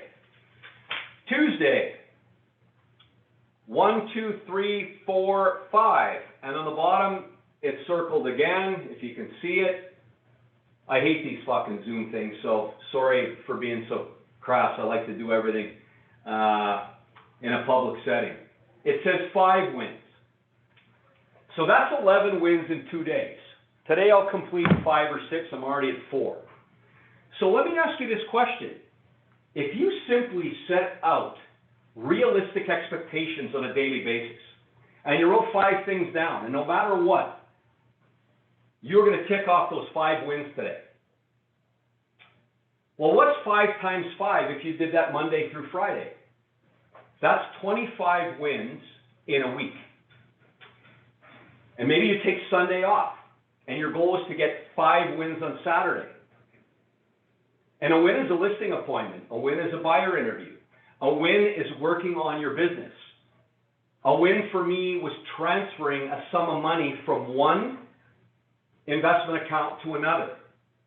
A win for me is a daily workout. A win for me is making prospecting calls. I don't make them anymore, my staff does, but that's what I used to do. A win for me is meeting with Sarah and Jimmy, my VP of operations, twice a week. I don't come into the office very often. When I do, I'm simply here to work on the business. My days are spent working on the business. Those are wins. Working with my content creator, working with my digital inbound marketer, my SEO people, my property manager, and then of course I own Plex Developments, which is a residential infill home building company, and meeting with my construction manager. Those are all wins, working on my business. But whether you're working in your business or on it, those are small wins. But you see, I wouldn't set out unrealistic expectations. So when I first started win setting, my goal was to just have 3 simple wins a day. 5 times 3, that's 15 wins a week. I'm focused on the process because most people are focused on the outcome. And when you start getting focused on the outcome, you lose sight of the process and you don't achieve the goals that you wrote down or the wins that you wrote down. So for me, I simply win set, I write it down, I simply write it down, and if for some reason, but I work really, really hard to complete those wins that day, and if for some reason something happens, I can't complete that win just transfers or rolls over to the next day. And it becomes the first win that I need to accomplish the next day. Now I'm going to show you something else. This is my black Rhodia notebook. Yes, it's a fucking notebook. It's not a computer. It's not an iPad. It's none of that fancy shit. It's a black notebook. It's $10. Okay? This year, I set out for 52 key wins. Now, this is on my business, the Terry Paranych Real Estate Group. 52 key marketing, advertising, and/or branding or customer service systems, digital inbound marketing campaigns, worldwide social media marketing campaigns, videos, flyers, creation of a mobile home division, a recreation of a mobile home division. So I set a goal of 52. Today is October 27th, I think. I'm at goal 38. And you'll see all the ticks. As a matter of fact, let's go to first page. There's number 1 at the very top. And I'm at 38. By Friday, we will be at 40. By the end of the year, I need to be at 52 wins. I focused on those 52 wins. I focused on the process. I have tripled my production this year. And I might work 2 hours a day. That's it. Now, yes, I have a team. I've got a great team, a couple of great key leaders that work for me, some great strategic partners and alliances that work for me as well, work with me.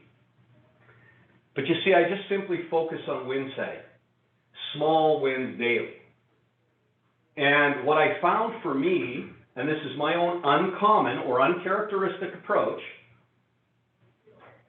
because I may be putting you into some conflict right now that, well, wait a minute, this guy said this, and Courtney said that, and I read a book that said this, and I read another book, or I took another program, and they talked about this intense goal setting. Nothing wrong with that. I support all of that. It's what works for you. I'm just here to give you another perspective, my perspective. And you might think I'm a fucking crackpot, but I don't care. I got nearly 50 million reasons to prove to you that I'm not. This is just something that worked for me. And I speak from the heart. I'm very direct. I tell the truth. So from my perspective, once again, when you focus on the process, and remember I talked about motivation is garbage? Let me explain to you what I mean. You see, motivation can be killed in an instant. And then you say to yourself, well, I'm just going to put that off to tomorrow. Because the night before, you were motivated to get that done the next day. But something interrupted that pattern in the morning, and now it was done. So action trumps motivation. It must start with action, which will then drive an innate inspiration. Once you take action on anything, the simplest thing is this. One of my staff has struggled with smoking. She had a really tough time quitting smoking. And she went back and said to me, you know, I wish I could get back because I quit smoking for a year. I wish I could get back to that. So I said to her, well, what wins daily did you have that got you to a point that you could quit smoking for a year? And she said, well, one of the things that, and often this is habitual behavior. You can replace one habit with another. You can replace one addiction with another. You can take a bad addiction and replace it with a good one. How many times have we heard the guy who was a bad alcoholic or a bad drug addict and now he runs marathons? So, I said, where's your treadmill? She goes, you know, it's folded up in the closet. And she works from her house. She works for me. And all she does is she's on the computer all day long, on the phone, on the computer. And I said, get that treadmill right back into your living room, and tomorrow when you get up in the morning and you want to have that cigarette, take massive action not to, and just get on the treadmill and walk for 10 minutes at 3 miles an hour. And that is a massive, that's a Stanley Cup championship for you. So she did it. And then I said, when you want to have that second cigarette, because that addiction is there, I said, keep your running shoes on, walk right back to the treadmill, and whether you're going to walk another 5 or 10 minutes. And so you see, it's by her taking that action, it drove the new inspiration. And now motivation is the third thing. Action drives inspiration, which will lead to true motivation. But most people think it starts with, well, no, I got to be motivated. Well, motivation can be lost in an instant because you don't take action. I'll do it later. I'll do it tomorrow. I don't want to go for my walk today or my run today because it's fucking cold and it's raining outside. Put a jacket on, layer up, go out and do it. How good do you feel when you go for that workout? It gets your blood flowing, get your mind working, get your body moving, get your endorphins going. You feel great. But why do most people not do it? Why do most people not do it? Because it starts with action. So again, getting back to win setting, with what we're talking about today, I just simply take action on the wins that I write down, and at the end of the day, I win. But I detach from the outcome and I focus on the process. Now, Courtney, I'm going to challenge the group here. How many of you on this call will have implemented 52 key systems and or strategies and or marketing and advertising campaigns, customer service infrastructures, and overall generational processes to help build your business in 12 months? How many? Am I talking to myself here, or can you guys see me? Courtney, anyone there? Yeah, we're here, Not buddy. me. Oh, yeah, okay. I thought maybe Yeah, we're I just got looking cut at out the and I've Q&A. been talking to The truth of myself. the matter is that you and I know the answer to that question. For most people, that 52 is going to be, too aggressive or too big. But I think the illustration that you're trying to make here, TP, is that it's doable. You have to take bite-sized chunks and you have to hold yourself accountable. You have to win set. You have to have a vision for what it is that you're trying to create, right? Now, to your point, yes, 52 is a lot. Well, what's 365 divided by 52? Anybody got a calculator? Got to be 7, isn't it? How about 7? I'm not that smart. Is that 7? I think so. I'll just do this. Hey, Google, what's 365 divided by 52? The answer is approximately 7.019. Okay. So that means 7 wins a day. 7 wins a day to triple my business. And these are all systems and strategies that were not in my business in 2020. It's that simple. But focus on the process. Why do so many of us start something, not finish it, or we do focus on a process and something interrupts the pattern? And then guess what happens with goal setting? When you goal set and you write these big goals, how do you feel when you don't achieve them? Are we setting us up? Are we setting ourselves up for failure? So you see, I only focus on it daily. Because people used to say to me, man, you must have set a goal that year to sell 800 homes. No, actually I didn't. I was really happy that I sold well over 800 that year. I was really happy. I was ecstatic for my entire team and I. So was my pocketbook. But the truth is I didn't focus on it. I focused on the process to get me there, and then that intermediary outcome appeared. And the intermediary outcome at December 31st of that year was I sold 855 homes. Because I solely focused on the process. And there were months I sold 83 homes, another month 56, but I didn't beat myself up and say, dang, darn, man, I went from 83 to 56. It fucking happens. It's real estate. Shit falls apart. Jimmy walked in this morning and he said, yeah, 3 of the deals I had pending, I only got 1 condition off. 1, we got to extend it with the bank, and the other one, the inspection went sideways. That's a part of our business. I detach from all of that. I don't care, because I know if we focus on the process and we're doing a great job for our customer, we're going to sell them something else. But then sometimes you set goals and those deals don't come together, and it's just the semantics of our business. Shit happens, and then it blows up on us, and then guess what? Then the shadow appears. And then we're moping around for 4 or 5 or 6, 7 days, then we recover. And then we get right back on it. But you see, with me, even in some of my darkest times, where I was trying to figure myself out, money has never been my problem. I've made lots of money. I'm a very driven, relentless, gritty guy. And if I make $1, you better believe it, I've saved 25 cents of that dollar. Okay? So money was never my problem.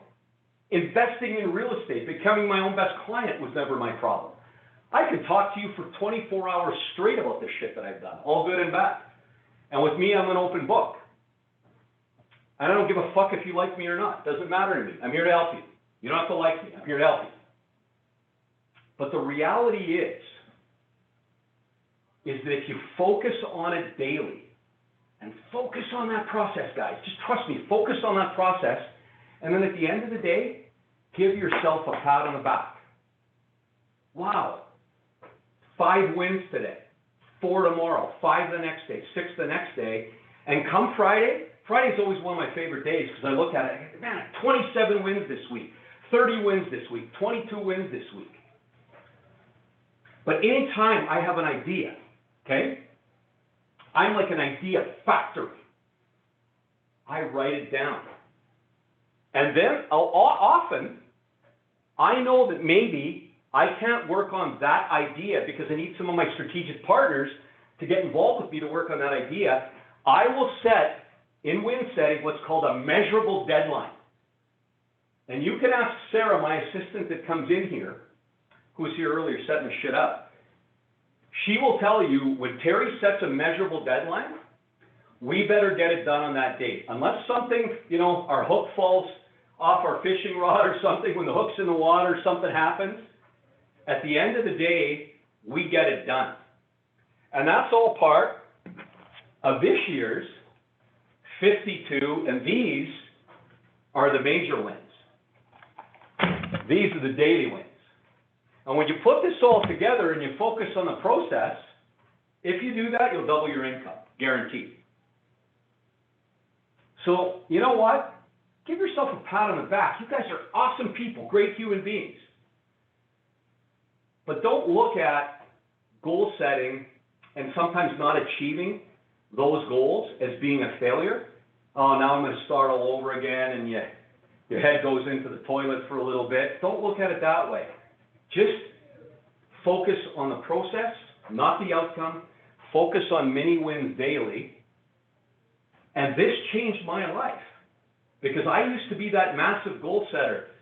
I used to have an office, the entire office, I don't know if you can see, there's a whiteboard in here. My entire office was a whiteboard, shit written everywhere. I would just come in there and get drunk without drinking because my head would start spinning so fast because I had all these crazy goals. But they were all unrealistic. But if I simply, systemically wrote them down and focused on the process to do 5 a day, as a matter of fact, I started with 3 a day. But 5 is about where I like to end up. Someday it's 4, someday it's 6, as you saw. But come Friday, Saturday, I accomplished more than 167 people in my entire office. And there's about 167 people here. Because I focus on the process. I don't want to sound like a broken record, but that's what I do. Mini wins. Write it down, take massive action, massive determined action, implement it, execute it, tick it off. Then I go to the next one. Hey, It's Terry, that one of the- simple. sorry to Go ahead, interrupt. Courtney. One of the questions that came up, it's funny because I've asked you this before too. You know, you have a process that is narrow, that you don't get on the internet and proclaim. You know, you're a pretty to yourself guy when it comes to this stuff. And that ties into a question that I've asked you before. You know, how have you managed to be such a machine over such a long period of time, you know, without having that accountability posse, you know, without the declarations on social media and all that public accountability that we've talked about before in today's session? You know, you're an anomaly, but I think that it would serve other people on our I don't really know what you hear that. mean, declarations. What does that mean? Well, a lot of What do you people mean? will. Sorry, I lost you there. Yeah, that's okay. They'll have a goal, right? You know, maybe 12 goals for the year, and they'll go declare one online. I'm going to do this thing by this date, you know, or else. And that's not your style. You know, your style is to, you know, to document it, to hold you accountable, to hold your team accountable. But what's it been like for you being somewhat of a lone wolf, and how have you kind of continued to sustain that level of motivation and a strategy like this over 30 years, where some people struggle to do that for a month at a time? What do you think that's about? Well, I have no friends and I cry a lot. No, I'm kidding. I'm just kidding. Well, Courtney, I think on my basic understanding of your question, yeah, you don't see me make any type of public declarations, because why would I make them public when it's a personal win or a personal goal that I've set? So the timeline that I will set to achieve these things are simply daily. But you see, they're also attainable. And when you set attainable wins or attainable goals on a daily basis, does that empower you or disempower you? It empowers you. And then you become a creature of that habitual pattern to continue to do it on a daily basis. So at the end of the day, you know, when I had my greatest years in real estate, I mean, yes, I had a marketing machine here, okay? But I used to spend about $100,000 a month on marketing, advertising, and my personal brand. Now I spend around $25,000 a month. I was always very profitable. See, I'm not one of these guys that spends all this money. I have 400 trophies, but I threw them all away. I burned them all because I don't want to focus on the past, because I didn't like what I was in the past. I was this absolute machine. But part of my own personal journey and personal development, everyone, was really getting back to what's important, and that was the process of being a great husband, a great father. If Michelle Labrie is listening, she can tell her husband Wayne, a great hockey scout. He's going to laugh at that one, okay? But there were more important things. Being a good person to others. Yeah, I'm still crass, and I'm still, you know, I'm still me. I swear too much, maybe say the wrong things sometimes. But I always take full ownership of everything. If I make a mistake, I take ownership, and I focus on learning from it, and I make sure that I do learn from it. So at the end of the day, I just think if you put something in front of you, don't be too hard on yourself. You know what? God created you with a whole series of things. And particularly, you know, the one big one that I think particularly in our business that we really struggle with is the emotional challenges and or sacrifices that we put on ourselves and our families.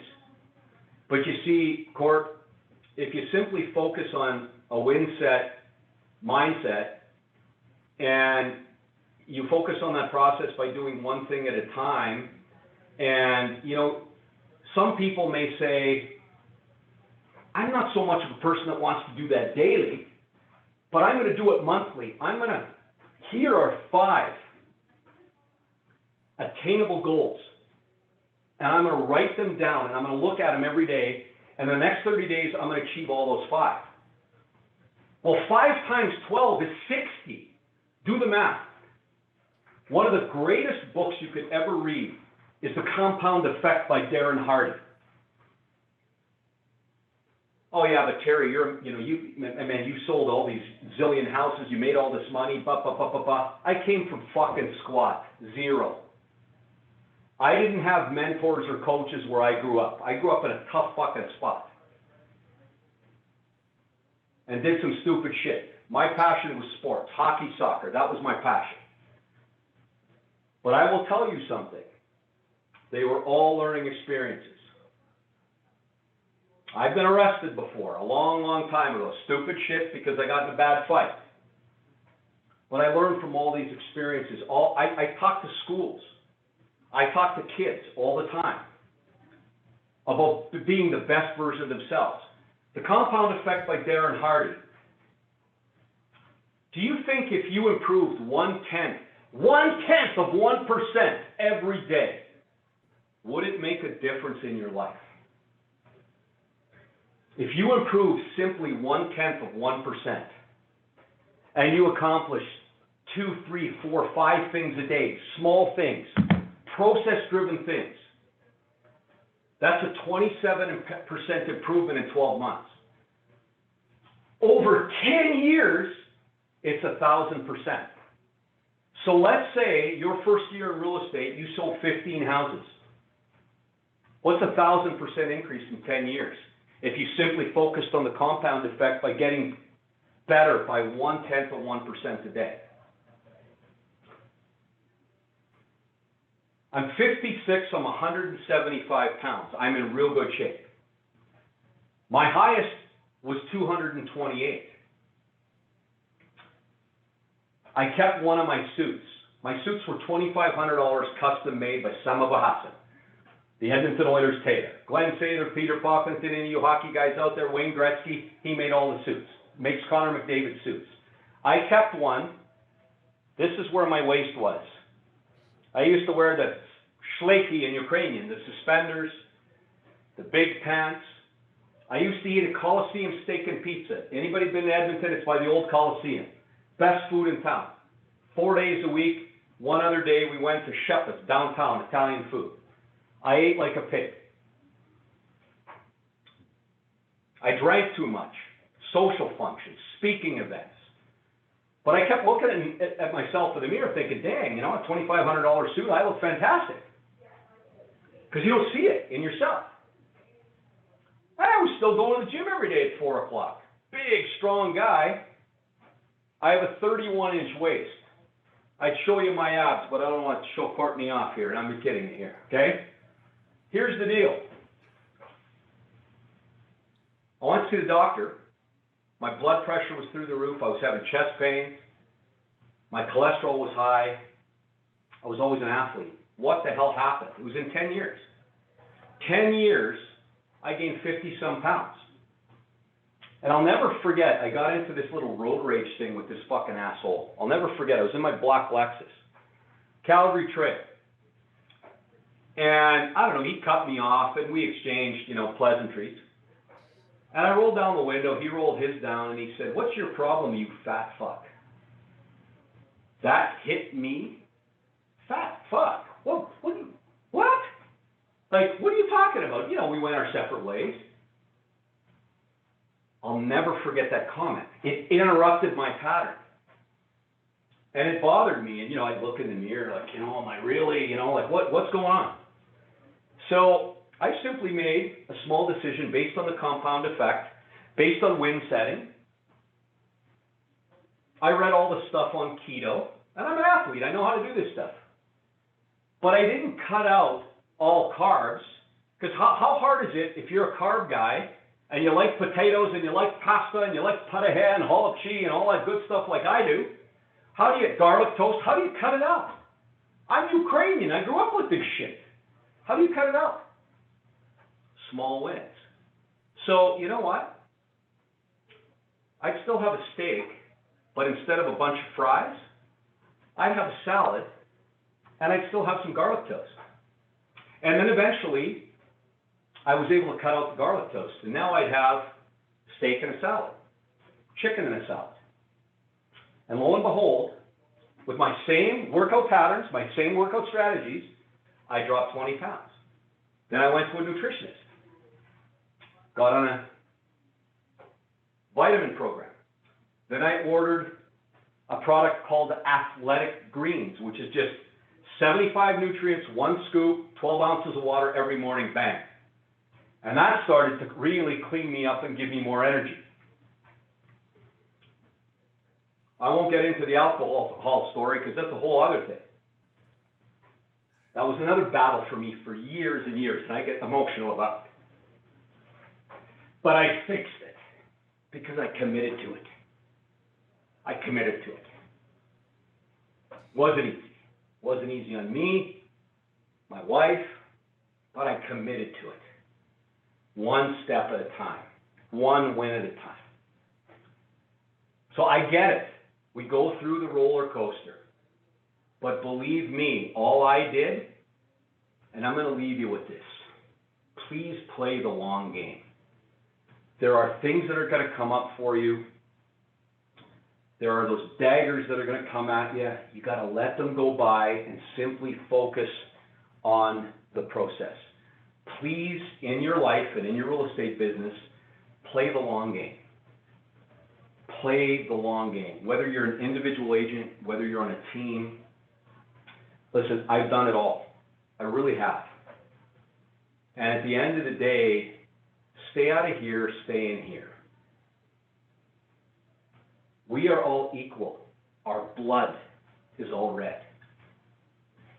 But we have to support each other. And I am so grateful for Courtney. He's become one of my best friends. We talk on a regular basis. And you probably think all we talk about is real estate. We don't talk that much about real estate. Maybe 20% of the time. That was my number. That's right. Thanks, Court. We talk about life, how we can be better people, how we can contribute more, how we are grateful for our wives and our friends and our family and our kids, and everything that has been afforded to us. And, you know, listen, I was a high driving guy for a long, long time. And still to a large degree I am.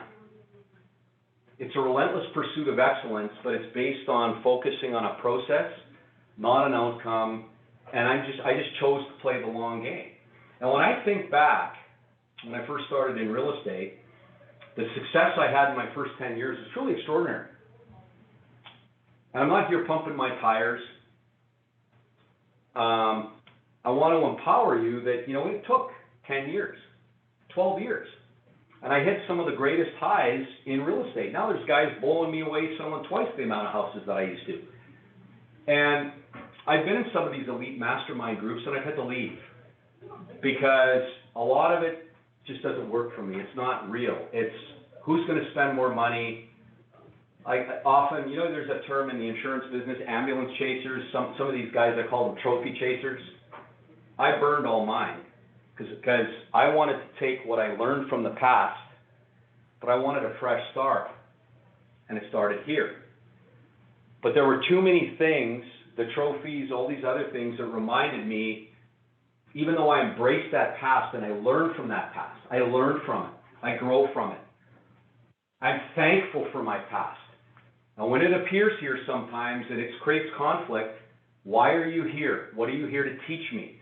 Not like let it overcome me and now I'm in the shit can for a week. I don't do that. But I have to get rid of a lot of reminders because they weren't serving me. So I really appreciate it. I get choked up.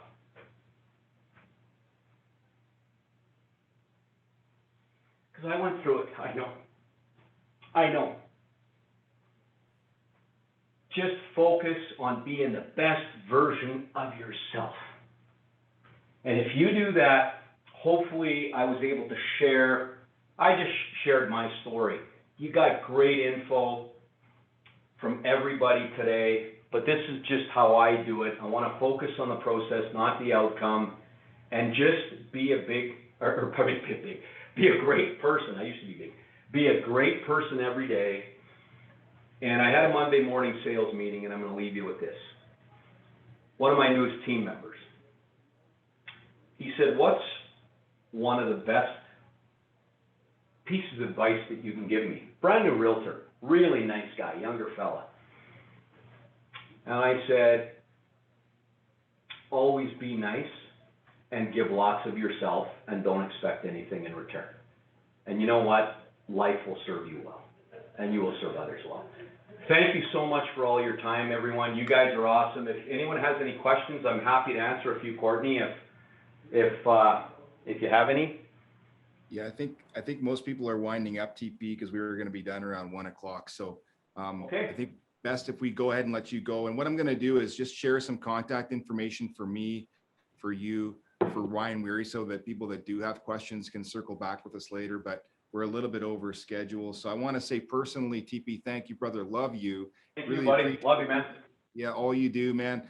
One final thing, guys, I want to say, Terry and I have been kind of brainstorming some ideas about doing an in-person mastermind and an in-person boot camp training session for folks. We don't have the ability to do that just now, so we got to suck it up with Zoom, but we're really looking forward to being able to see so many of you in person. We'll keep you apprised of what's happening there, and trust me, TP brings it on the stage in person, and I'm looking forward to seeing Well, a the lot of key, you there. Courtney, the key, when I'm live in front of an audience, I share with you, as does Courtney, proven duplicatable systems. I don't sell stuff. I don't charge people to talk to me. That's not my thing. What I do is I share proven duplicatable systems. So if you come to one of our events, you're going to see what worked in the past, what no longer works. You're going to see what works in today's world. Are you doing business in today's world? Are you marketing yourself? Are you branding yourself in today's business world in your area of business? And I've just spent the last 3 years doing a deep dive on what works and what doesn't work. And believe me, if you follow me on Facebook, you will see I'm selling houses and listing houses every single day. Or pardon me, my team and I are, but I'm the guy responsible for all that marketing. So these are the types of things we will share. But anyway, I got to run. Thank you very much. Court, we'll talk to you soon, okay? Okay, brother. Thanks, everyone. Take Yeah, care. we'll see you, man. So guys, again, want to say thank you for being here today. We've gone a little bit over. I don't want to keep you too long. I do want to address one question that came up. Somebody said, hey, I got the math done here and I need to do 1,500 dials per month. Is that for real? So I did the math on that, assuming that you're working 4 weeks per month. That's going to require you to make about 75 dials per day. I'm going to ask you a question. We have somebody on our team who can make 500 to 700 dials per day. Okay. 500 to 700 dials per day. All right. So in that context, does 75 seem like too much? I can tell you that with the right tools, the right systems, the right strategies, of which I can share with you some other time. If you want to message me, I can get back to you with this. You can easily bang out 75 dials within an hour to an hour and a half, possibly 2 hours if you're really slow. Okay. So yes, it's achievable. The other thing I wanted to circle back on is how important it is that you do that. This is the second book that I wanted to share with you. It's called Fanatical Prospecting. For those of you that missed it, the one that Terry talked about was called The Compound Effect by Darren Hardy. This book is called Fanatical Prospecting by a guy named Jeb Blunt. I want to share with you something, okay? Something that comes up on page 111. Social selling is not selling. Let's get this straight from the get-go. Social selling is not selling. If you're trying to sell your stuff on LinkedIn, Twitter, Google, Facebook, You're likely selling nothing while irritating your soon-to-be ex connections and causing major damage to your reputation and relationships. Here's the thing, guys. This is always going to be true. We're in the contact human being business, okay? People go to social media for a fun experience. Yes, you can sell things. Yes, social media is a part of your business. There's absolutely no question, but you have to make voice-to-voice contact with people to sell real estate. You have to make voice-to-voice contact with people to set appointments, okay? Prospecting and following up is now and will always be a foundational piece of high-level success in our business. Our team is going to sell over 500 properties, maybe close to 550 this year. Next year, it's going to be over 700. We do that by being in high-level contact with people, prospecting and following up and doing it daily, okay? So yes, 75 per day is totally manageable, very common. You obviously have high goals, and maybe your closing ratio goes up and that number can come down to 50, 60, who knows? But use that tool to figure that out. There are a couple other questions that I just want to look at quickly. A couple of thank yous to Terry. One other thing that I'll say, as I've mentioned before, best place to take your other questions. In fact, let me just wind this up. Best place to take your questions, Realtors Growth Community. It's a private group on Facebook. It's not open to anybody else in the public. We only accept realtors. I don't care what brokerage you're at. We're going to help you. Okay. We're going to get all these questions answered. That's in the chat right now. Go ahead, join the group. We'll support you in the journey. We'll share with you all of the tools that we've used to scale this business, that we use to support the agents within our company to be successful, that I use with my coaching clients outside the team to help them win. Okay. So go there and look forward to future events that you'll be hearing about in that group. Okay. Like I said, Terry and I are going to be doing a live event probably in Calgary sometime over the next 3 to 6 months, depending on how COVID loosens up. We're looking forward to seeing as many of you there as possible. I'm personally committed to doing one of these live events on Zoom each month. Failure to do so will result in a $5,000 donation on behalf of my friend Brent Gove. So I'm fully committed to doing one of these events. I look forward to seeing you at a future event. Go to the Realtors Growth Community. Let us know what topics you'd like us to cover. We'll be happy to do that. Thank you so much to Terry Paranych. Thank you so much to Ryan Weary. I love you both. You're both incredible leaders in our industry. I'd be nothing without the support of both of those gentlemen. And I look forward to seeing you at one of our next events. Take good care.